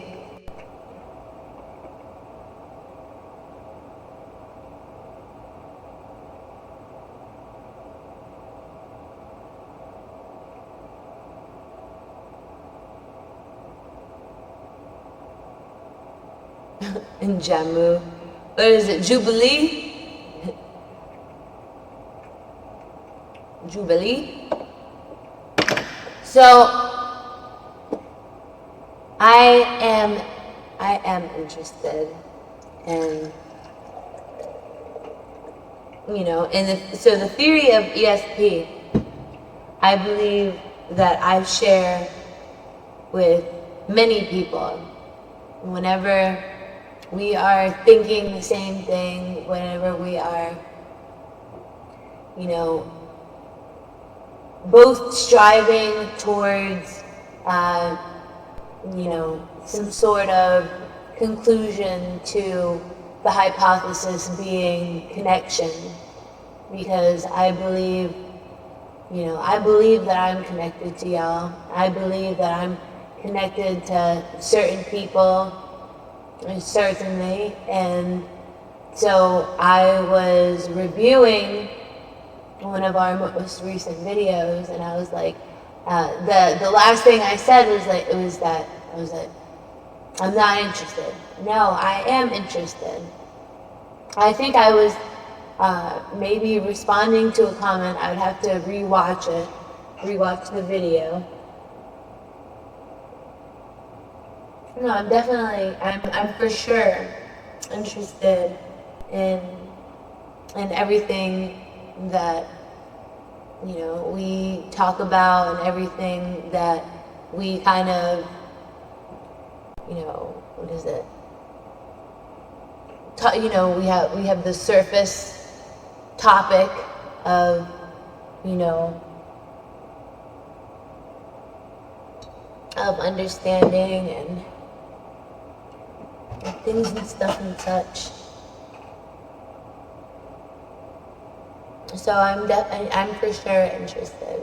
You know, I feel that in some certain ways I've been placed in a similar, not just mindset, in a similar, you know, life purpose.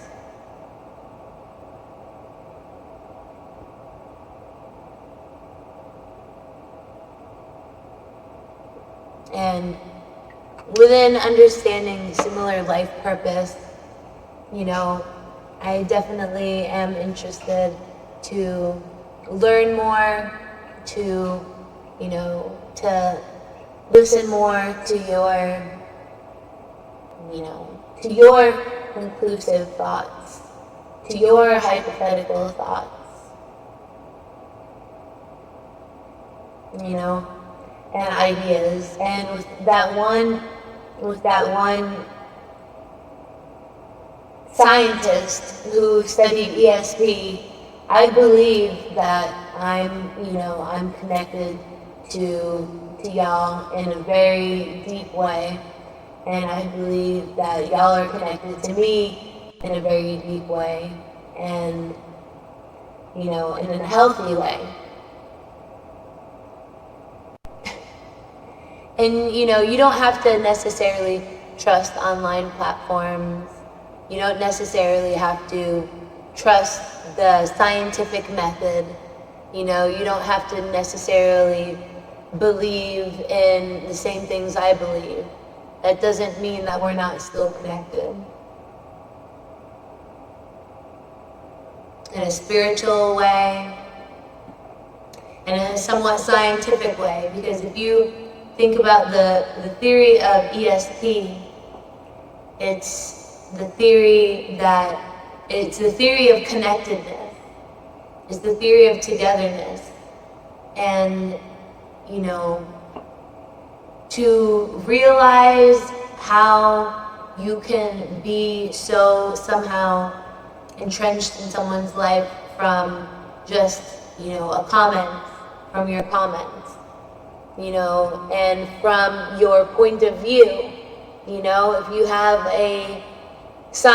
maybe you have a scientific point of view, and maybe you have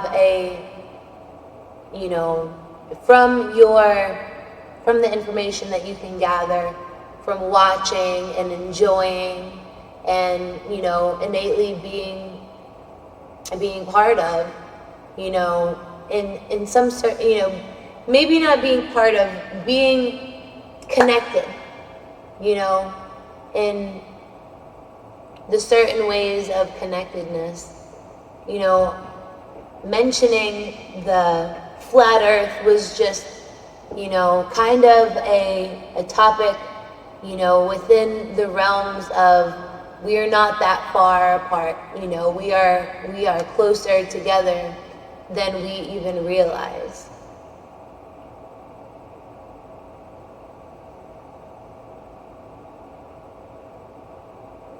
And I'm not mad at anyone, and of course, I don't like to hurt people, but I am, you know, I'm invested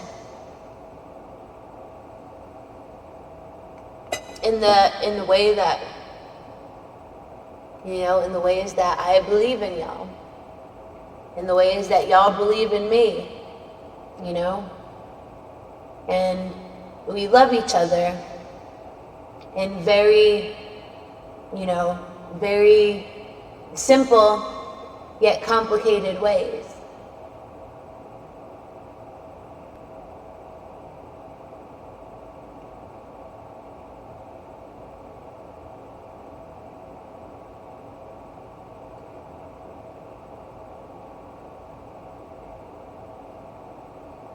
Stiggity, stiggity.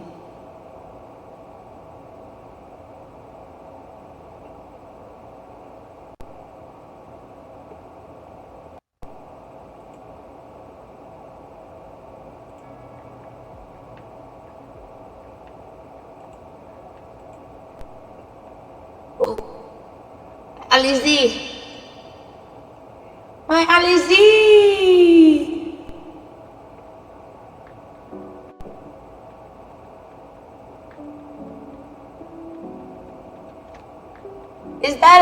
Is that a bike?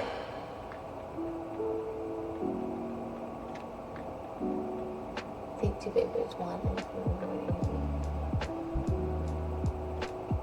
Ah, thank you for reminding me.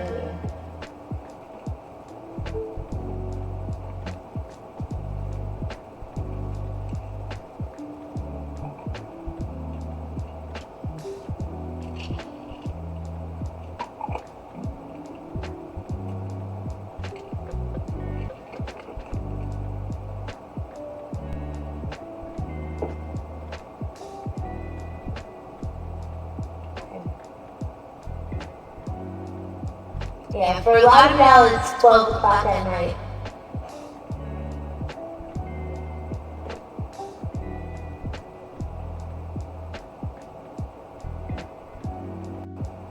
For a lot of you, it is 12 o'clock at night.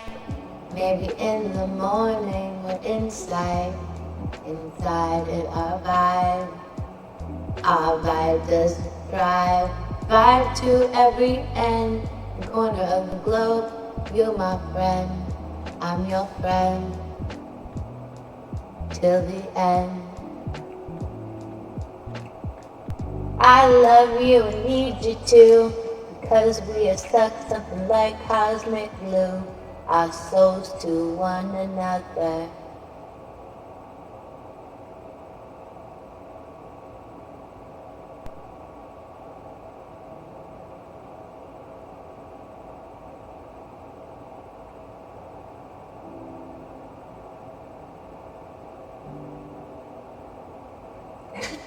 Hussein.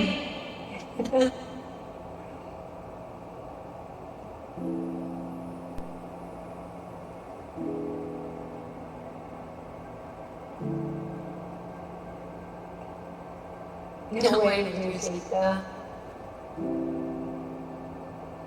Oil up, oil up, oil up.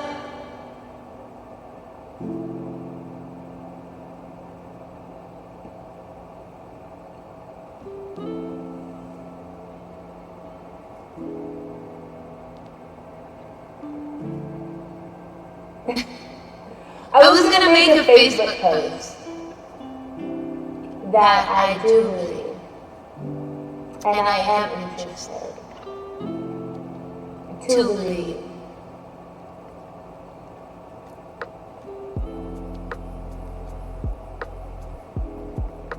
Asked what am I waiting for?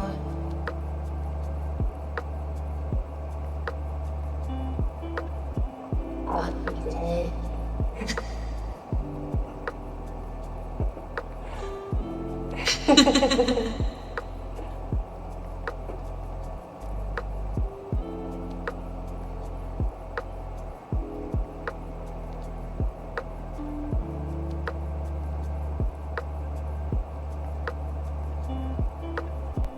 So remember in the times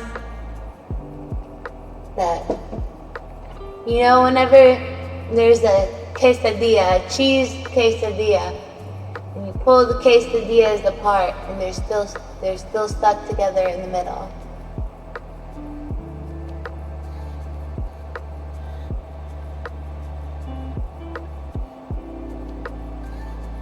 Maybe it was a scientific method, you know, or methodology because, you know, they wanted to, you know, view how the view would be between you and me in a spiritual way, in a way that we live long and prosper with one another.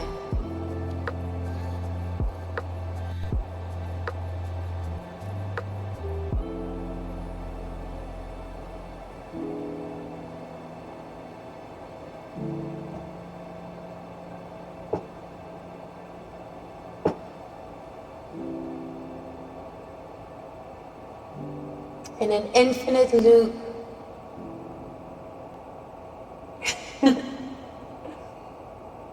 All my besties are here.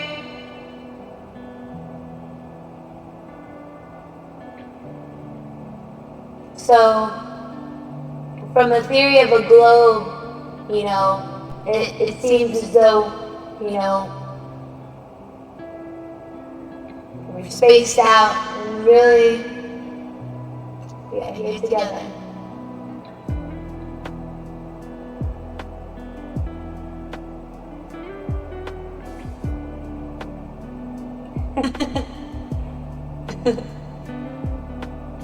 Can we just talk, because I have a lot to say and a lot to tell. It's true. And so do I. So do I. I have a lot to say, a lot to tell, a lot to mention.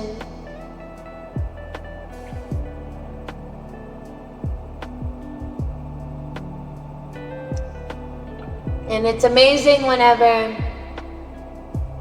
you know, our parents can help us in certain ways. I know what you're thinking. And, you know, and I believe that maybe, you know, with me thinking about y'all, I have been, you know, putting certain things off, you know, And with certain things, maybe I've been stalling to talk about because you guys already know, the gist that is worthwhile, which is this gist right here. When we're here together, and we're talking about the different levels of communication, ESP, mentioning ESP, maybe you buy a soccer team because we have that ESP connected more than they know. Who are they though? They can't believe with their eyes, they have to feel the enterprise.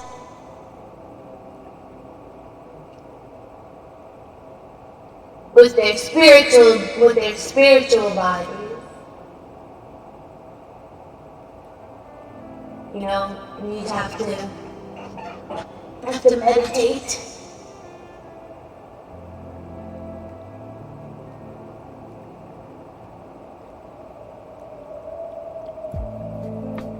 Because it works for you. You're not out here a boo-boo the fool.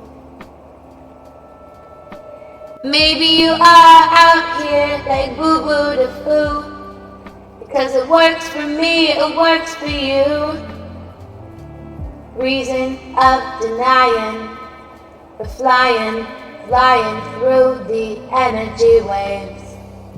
With love all in your face, my love. From me to you. We stuck together sometimes like cosmic glue.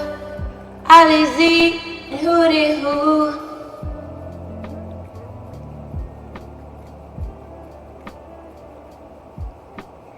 Thank you for telling me that I look gorgeous.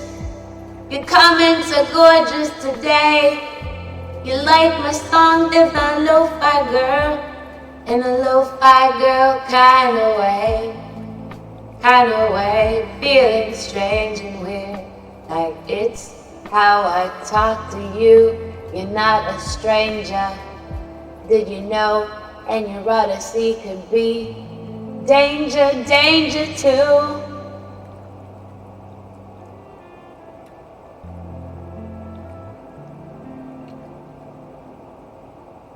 No one else can transcribe the way that we fly. We be flying high. Halloween's just around the corner. I'ma be me. For Halloween.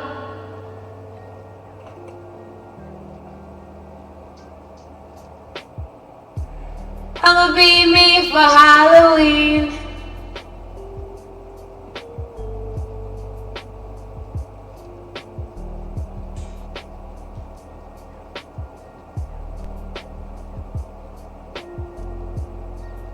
It seems like I want to talk. Because I believe and I'm interested. I'm a queen and I'm still a kid. At heart, real smart. Sees in the dark. Has them green and black vision in the dark. Kind of thing.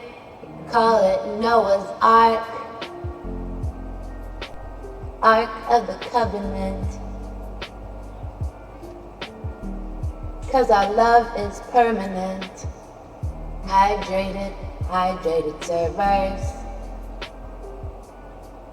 So they don't keel over in the heat of the midday. We say hi, we say, hey, mention hey. Mine spoke to me, in a peculiar way. Squiggly and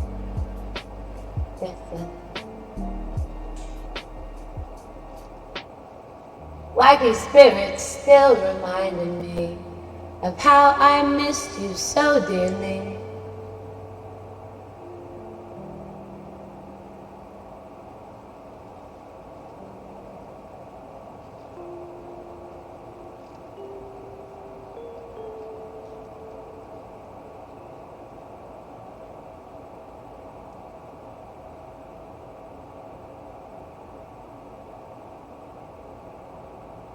You guys enjoy my stories when I'm mentioning my hobbies and things that, you know, bring me a sense of glory.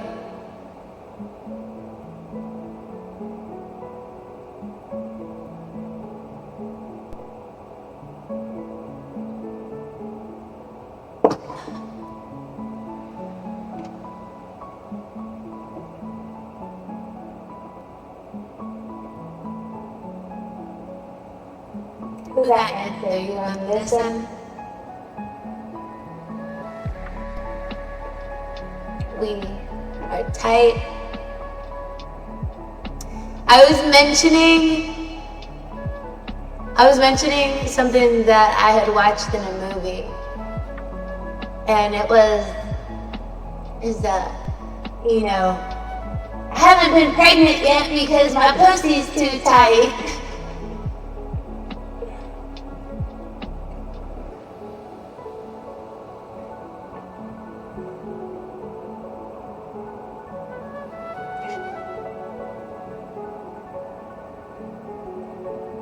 Used to be really into random TV shows, watching as a teen into adulthood, you just want to keep going over good ones. You guys seen a Quest class discussion. So here we have Quest class discussions, and you know, I'm sure that we wouldn't be all on the same page. This is a scientific test of ESP, because not everyone can tune into the ESP waves.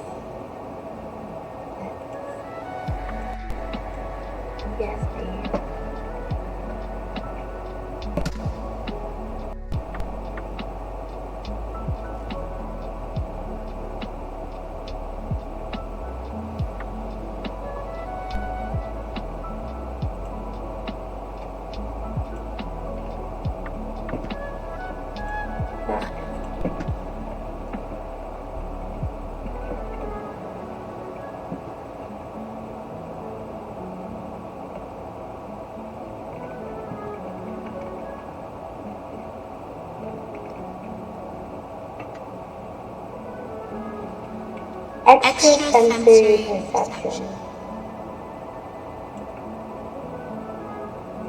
The psychic line.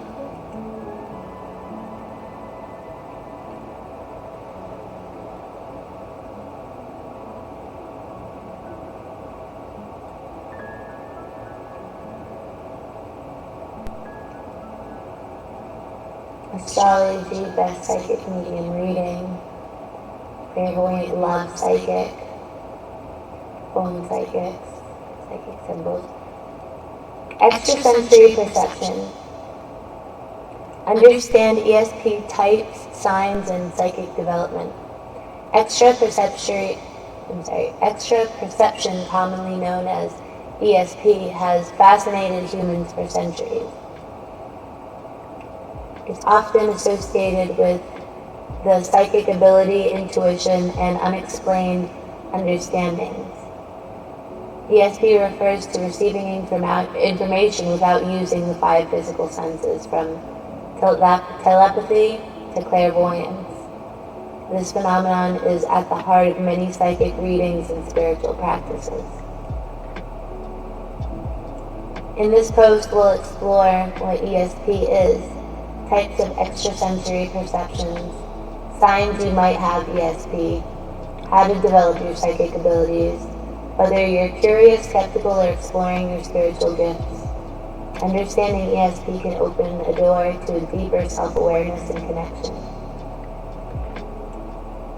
Extrasensory perception is the ability to gain information through means beyond the human senses: sight, hearing, taste, touch, and smell. It's often referred to as the sixth sense or psychic ability.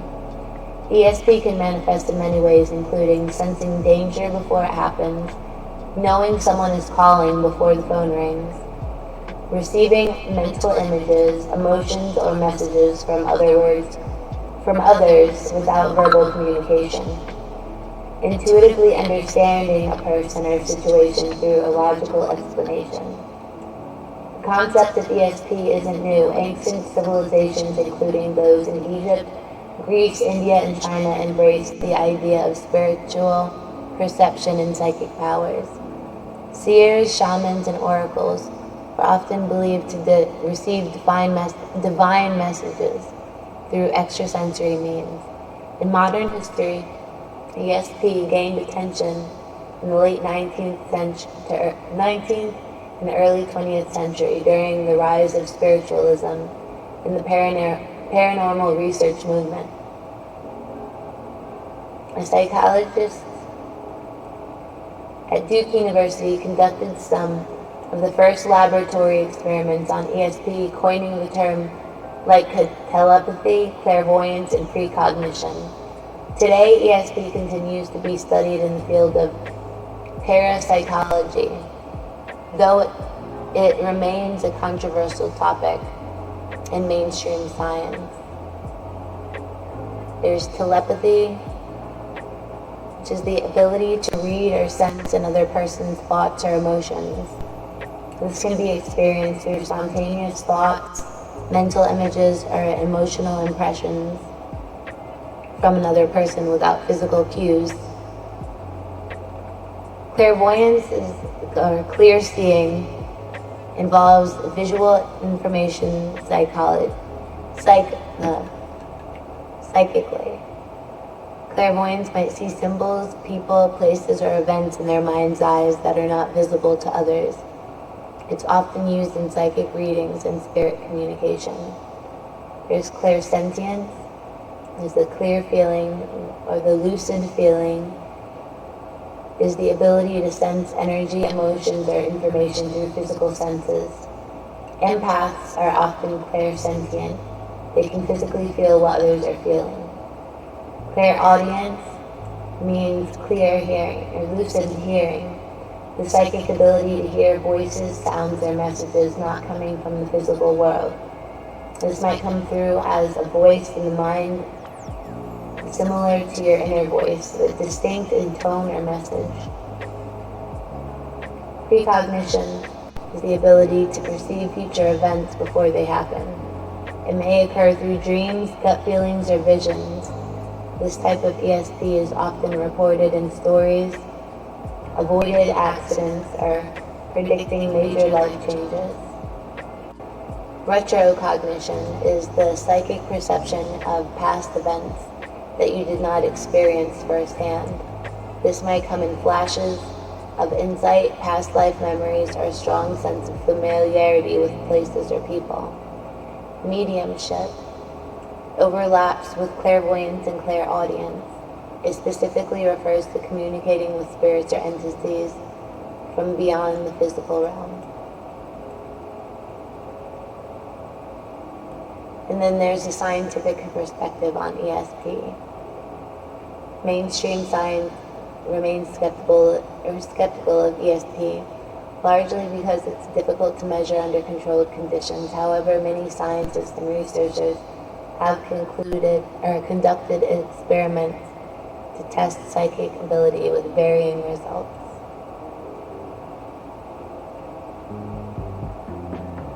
There are remote viewing tests and dream cognitions that have yielded intriguing, if not always conclusive, results, while skeptics attribute these phenomena to chance or suggestion.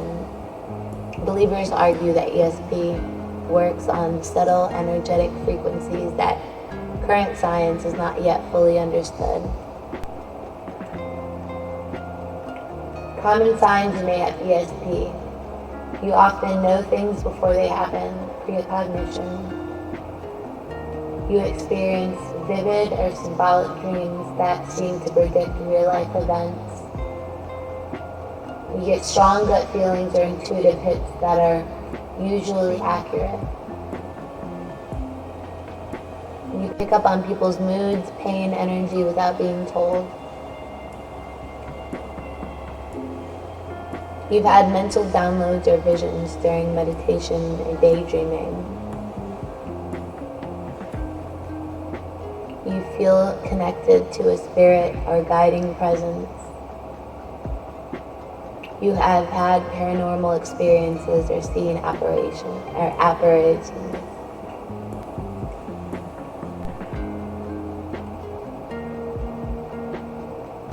It's like learning music or painting.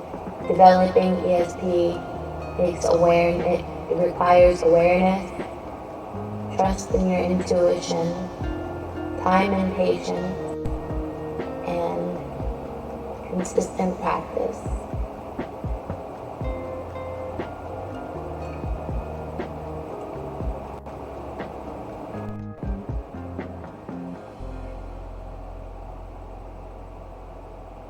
And you've been seeing 111, you've been seeing 111, you've been seeing 123. That is a message from the spirit world. Not just that you're on the right path.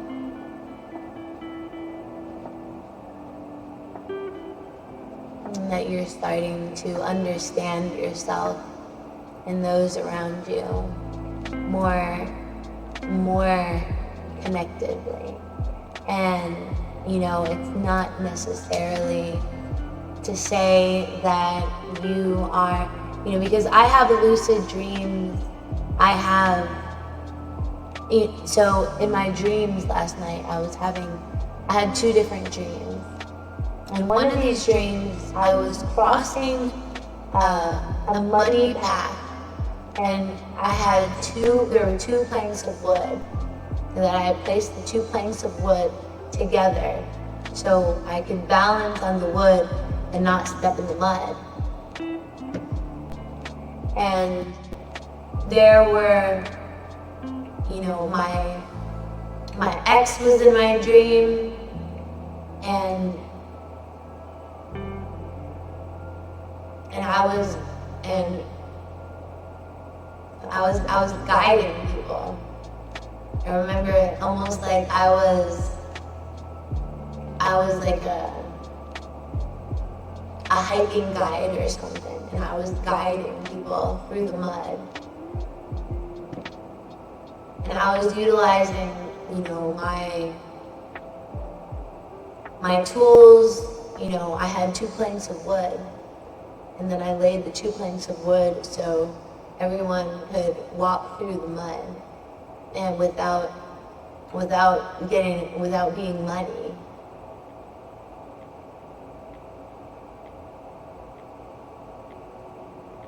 And there's science. There's science within, there's science or there's spiritual things. What mud means in a dream.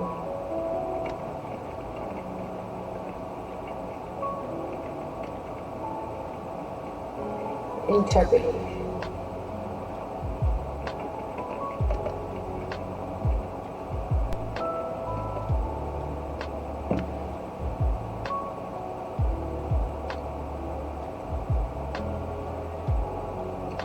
Emotional turmoil, stagnation.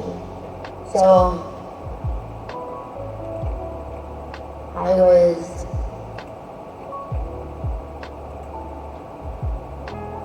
guiding those through the mud without them being muddy. So without, emotional stagnation.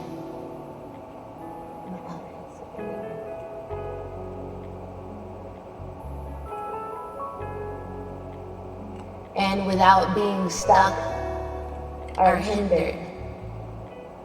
I was the hype man. And then whenever everyone had, made it across, it was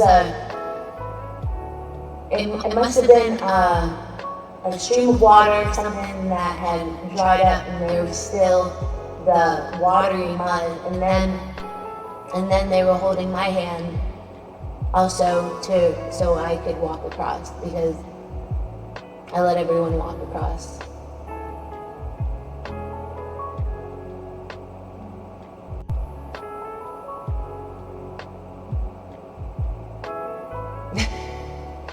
So I'm keeping you guys from emotional stagnation, and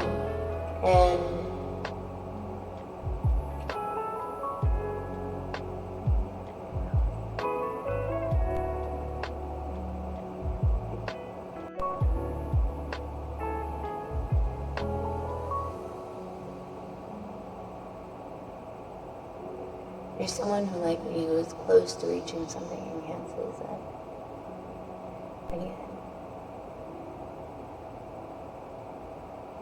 And, from guiding people from emotional stagnation, that could be, on YouTube, where we're not being stagnant, we are working with the tools that we have to create a sense of forward movement.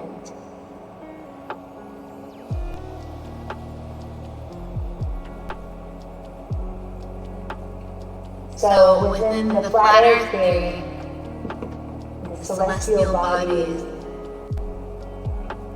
are revolving around a stationary system.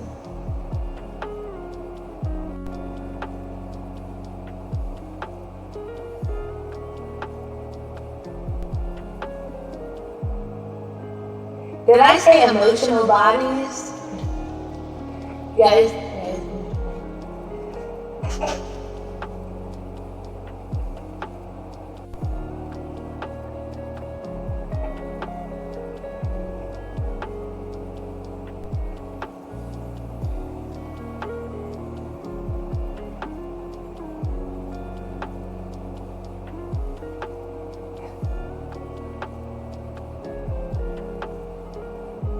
And the best thing about viewing is that you have your own perspective whenever you're viewing.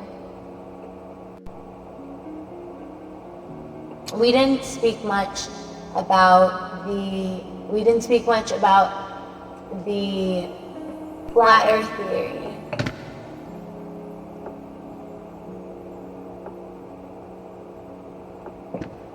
And that is, that could be, a part of kind of what we're talking about, and because there are certain, there are certain bodies that, and people, spiritual, emotional bodies, and everyone has their own resonance, everyone has their own frequency, everyone has their own sense of perception. And, to realize that your emotional body is more preemptive to not be in, maybe you're in misconception and misunderstanding when listening to certain people drone on about certain things, and maybe, whenever you're listening to, someone that understands their emotional self, they're not being hindered, they're not facing emotional turmoil and, or confusion, there's no confusion when walking together. There is no stagnation when, we are talking about emotional perseverance and it can also translate to transformation. And so to realize that we're not being hindered, and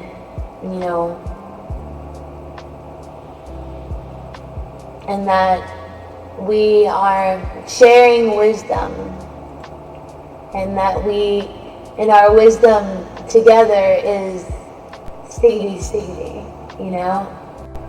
to realize,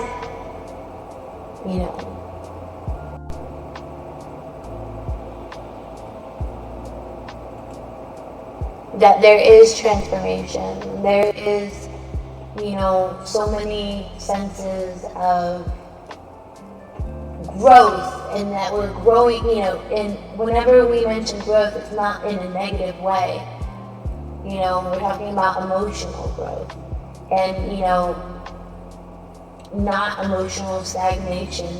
Every day is, we have a different way to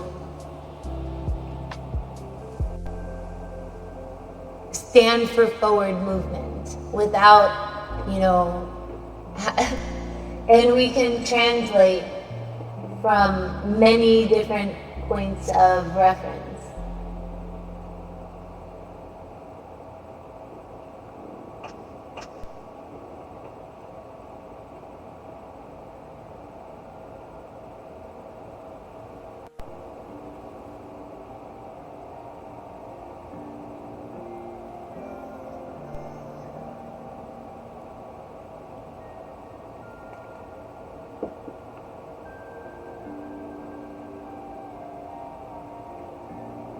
Sometimes the things that people say are bad for you can actually be good for you.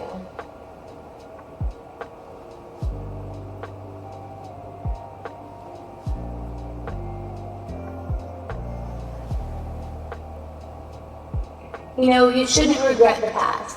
You shouldn't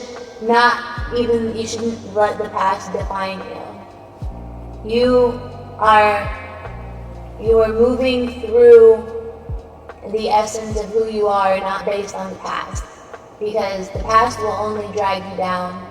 You have to utilize the past as, bricks, and imagine a staircase, and you're walking up the staircase, and there are certain plateaus within the staircase, and there's certain platforms within the staircase. And whenever you reach a platform, you can pause for a moment, and you can be appreciative, and you can be thankful and grateful for everything that you've been through. Working all those muscles.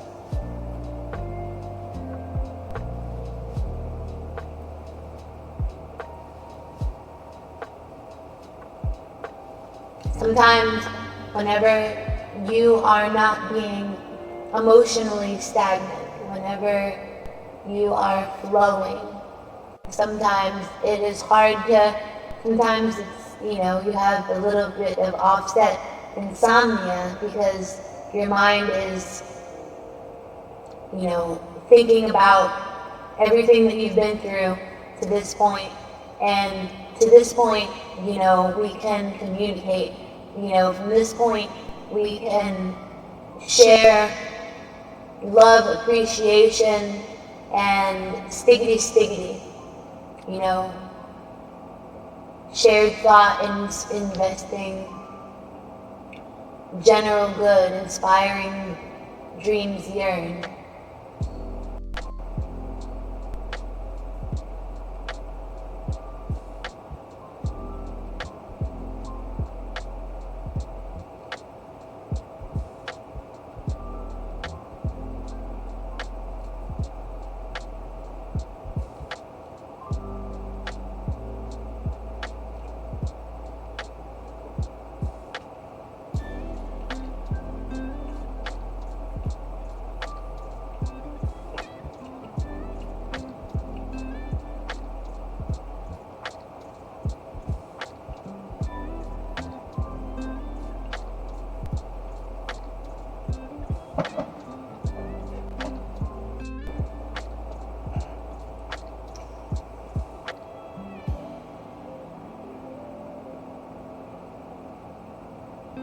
maybe dreams yearn to, outlive circumstances that, we can break through generational curses. We can break through with emotional understanding.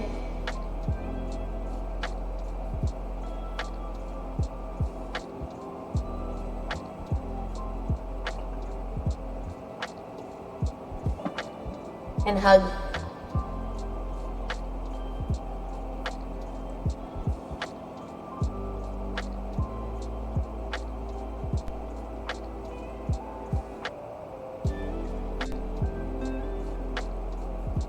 More hugs.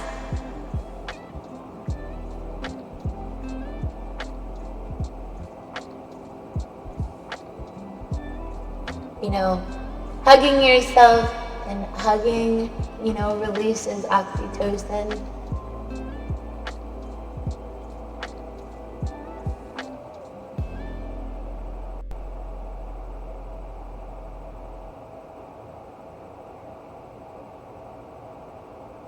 You can't define other people's summer to your summer because everyone has a different perception and a different experience. And you can pray to God that your summer is better than everyone else's. You can pray to God that you have, the best outcomes in situations. And you can pray to God that situations don't appear, so you can enjoy the best of life. May God bless you.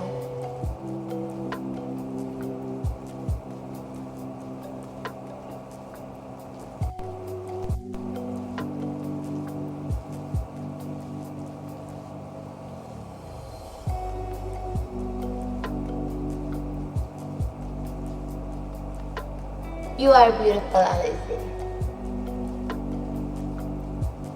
It has name.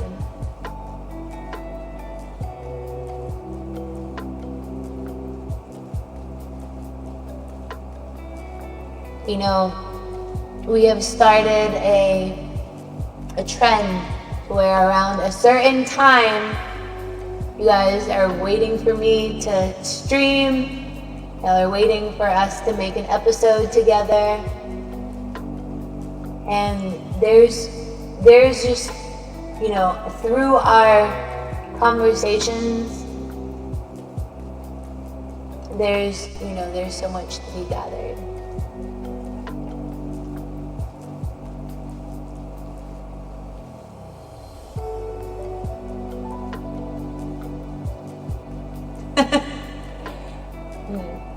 Peekaboo, I see you. And not everyone can read the comments. Mentioning a little bit of ESP,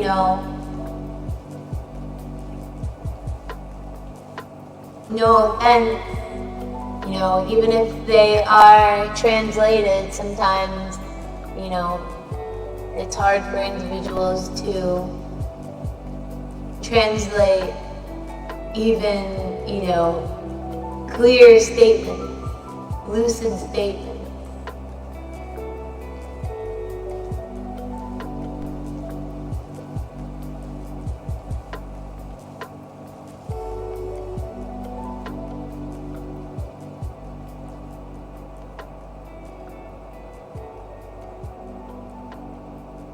No, you didn't come at the wrong time. You came at the right time.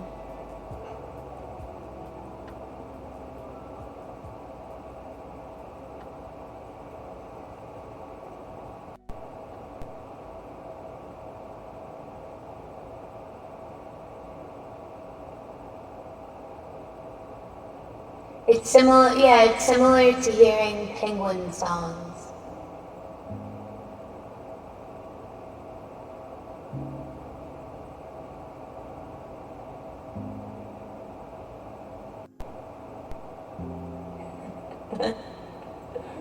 N equals nocturnal. For some, because some people are, the time difference. Some people are up late at night, This is kind of y'all's night show. N equals Noah. We were mentioning this is very similar to Noah's Ark. Ark of the Covenant. Covenant.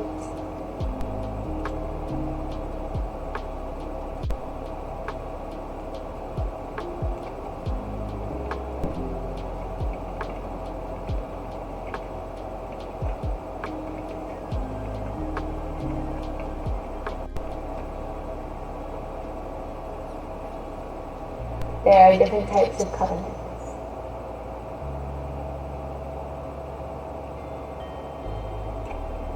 Ask Merriam-Webster.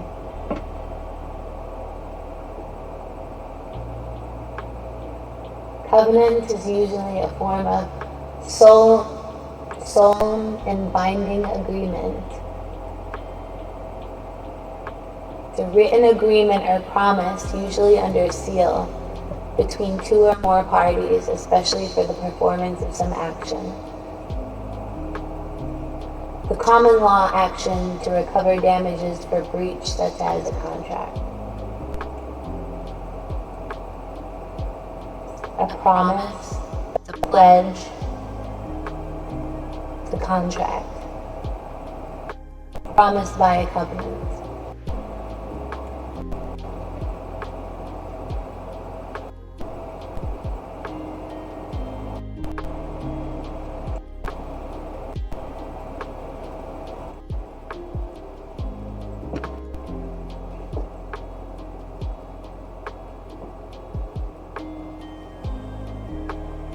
Sometimes people speak and others can't understand, and sometimes, it's the exact opposite. Sometimes people, whenever you speak, I understand. Dora, so did I show you guys?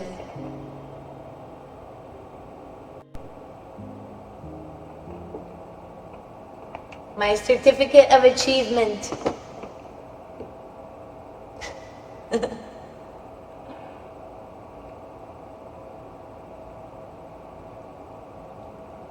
And, that was the whole thing because they had given me my certificate of achievement and they're like, all right, you have 4 more classes, 1 day a week. And I was like, oh, great. Great. I was at, the question marks, the emoji with the question mark.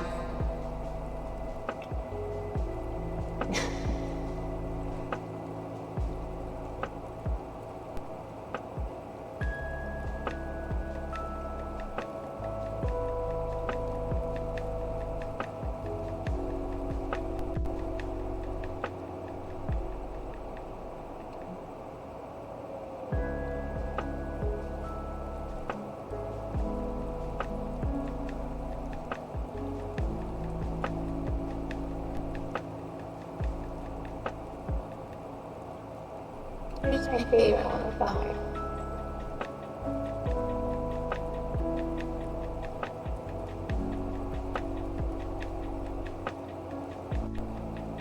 And where else is it?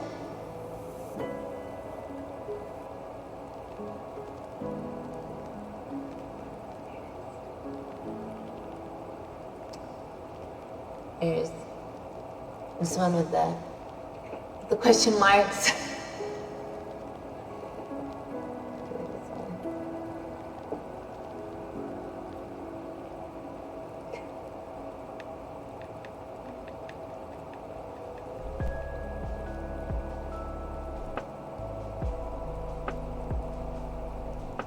Of course, there are those that can understand you. I was saying with the comma.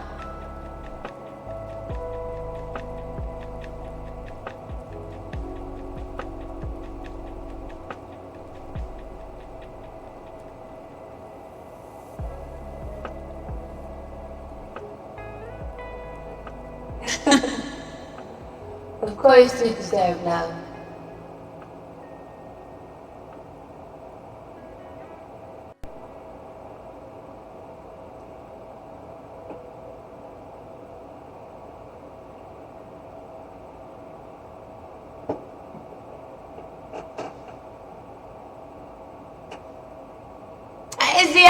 I understand a good bit.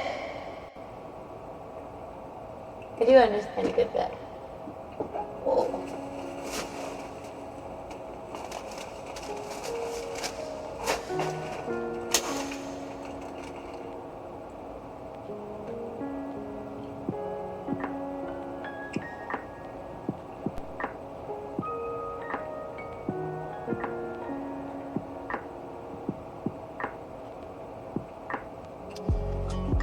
I'm a poet and I didn't even know it.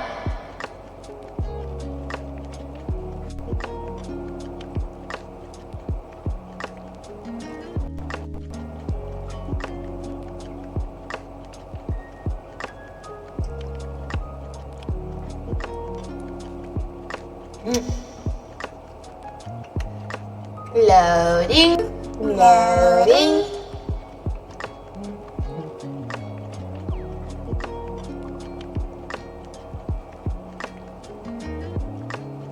You analyze the price of the phone. You use it for everything except games.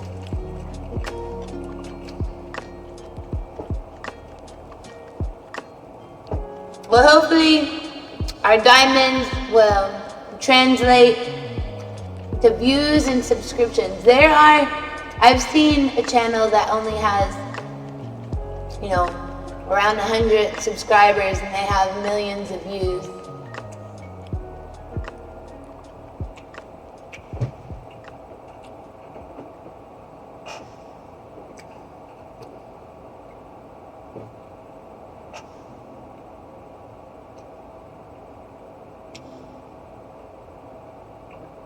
That's true.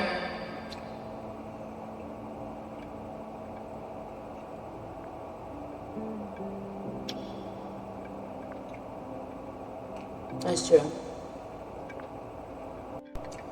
You know me. The more I do online is just stream it. Research and watching YouTube vids.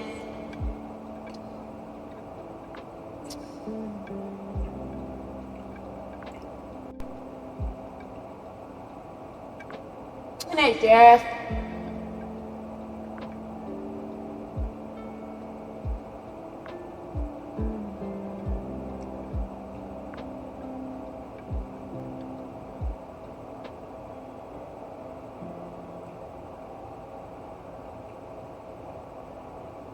Superman, I did eat some chicken today.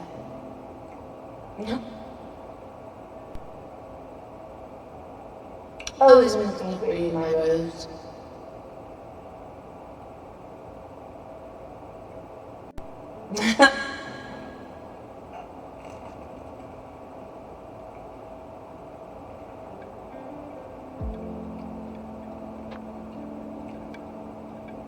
And so, our most recent episode, we had TikTok React. That was fun because y'all were reacting to the TikToks too.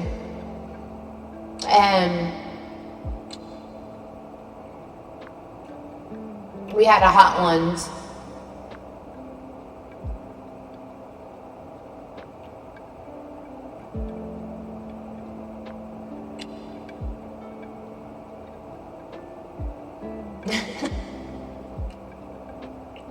Yes, smile.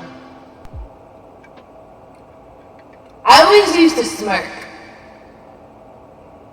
I would always smirk. I still kind of smirk sometimes.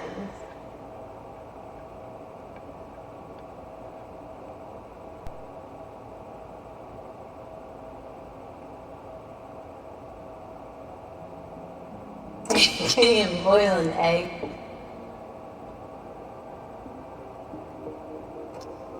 That's Charlie G. Willikers. Speaking of Don Charlie G. Willikers, I had received a text from somebody that, I was dating for a while. And they're like, I still love you. And I felt special.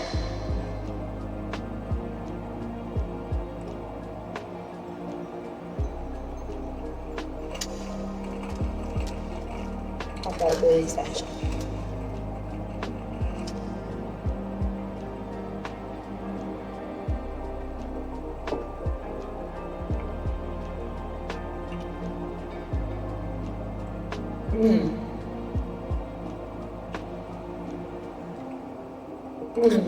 If this was a pool noodle.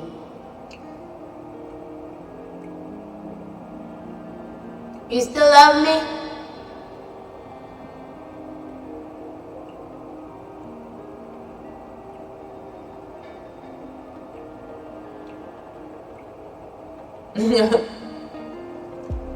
Brockhampton.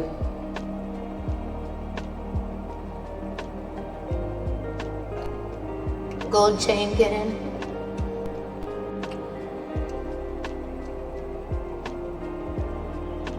The kitten hasn't texted me saying that they still love me.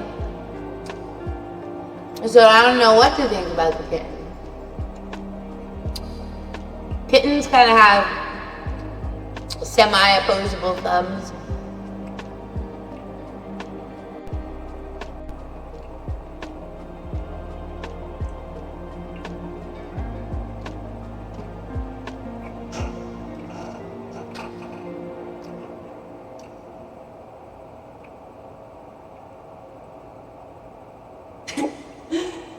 The freaking food, what is going on here? No. Twin Flame is stickity stickity. Is that alright?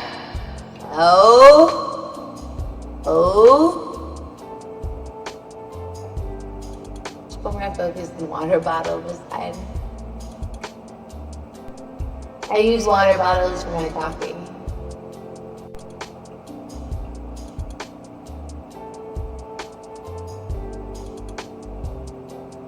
Egypt is amazing.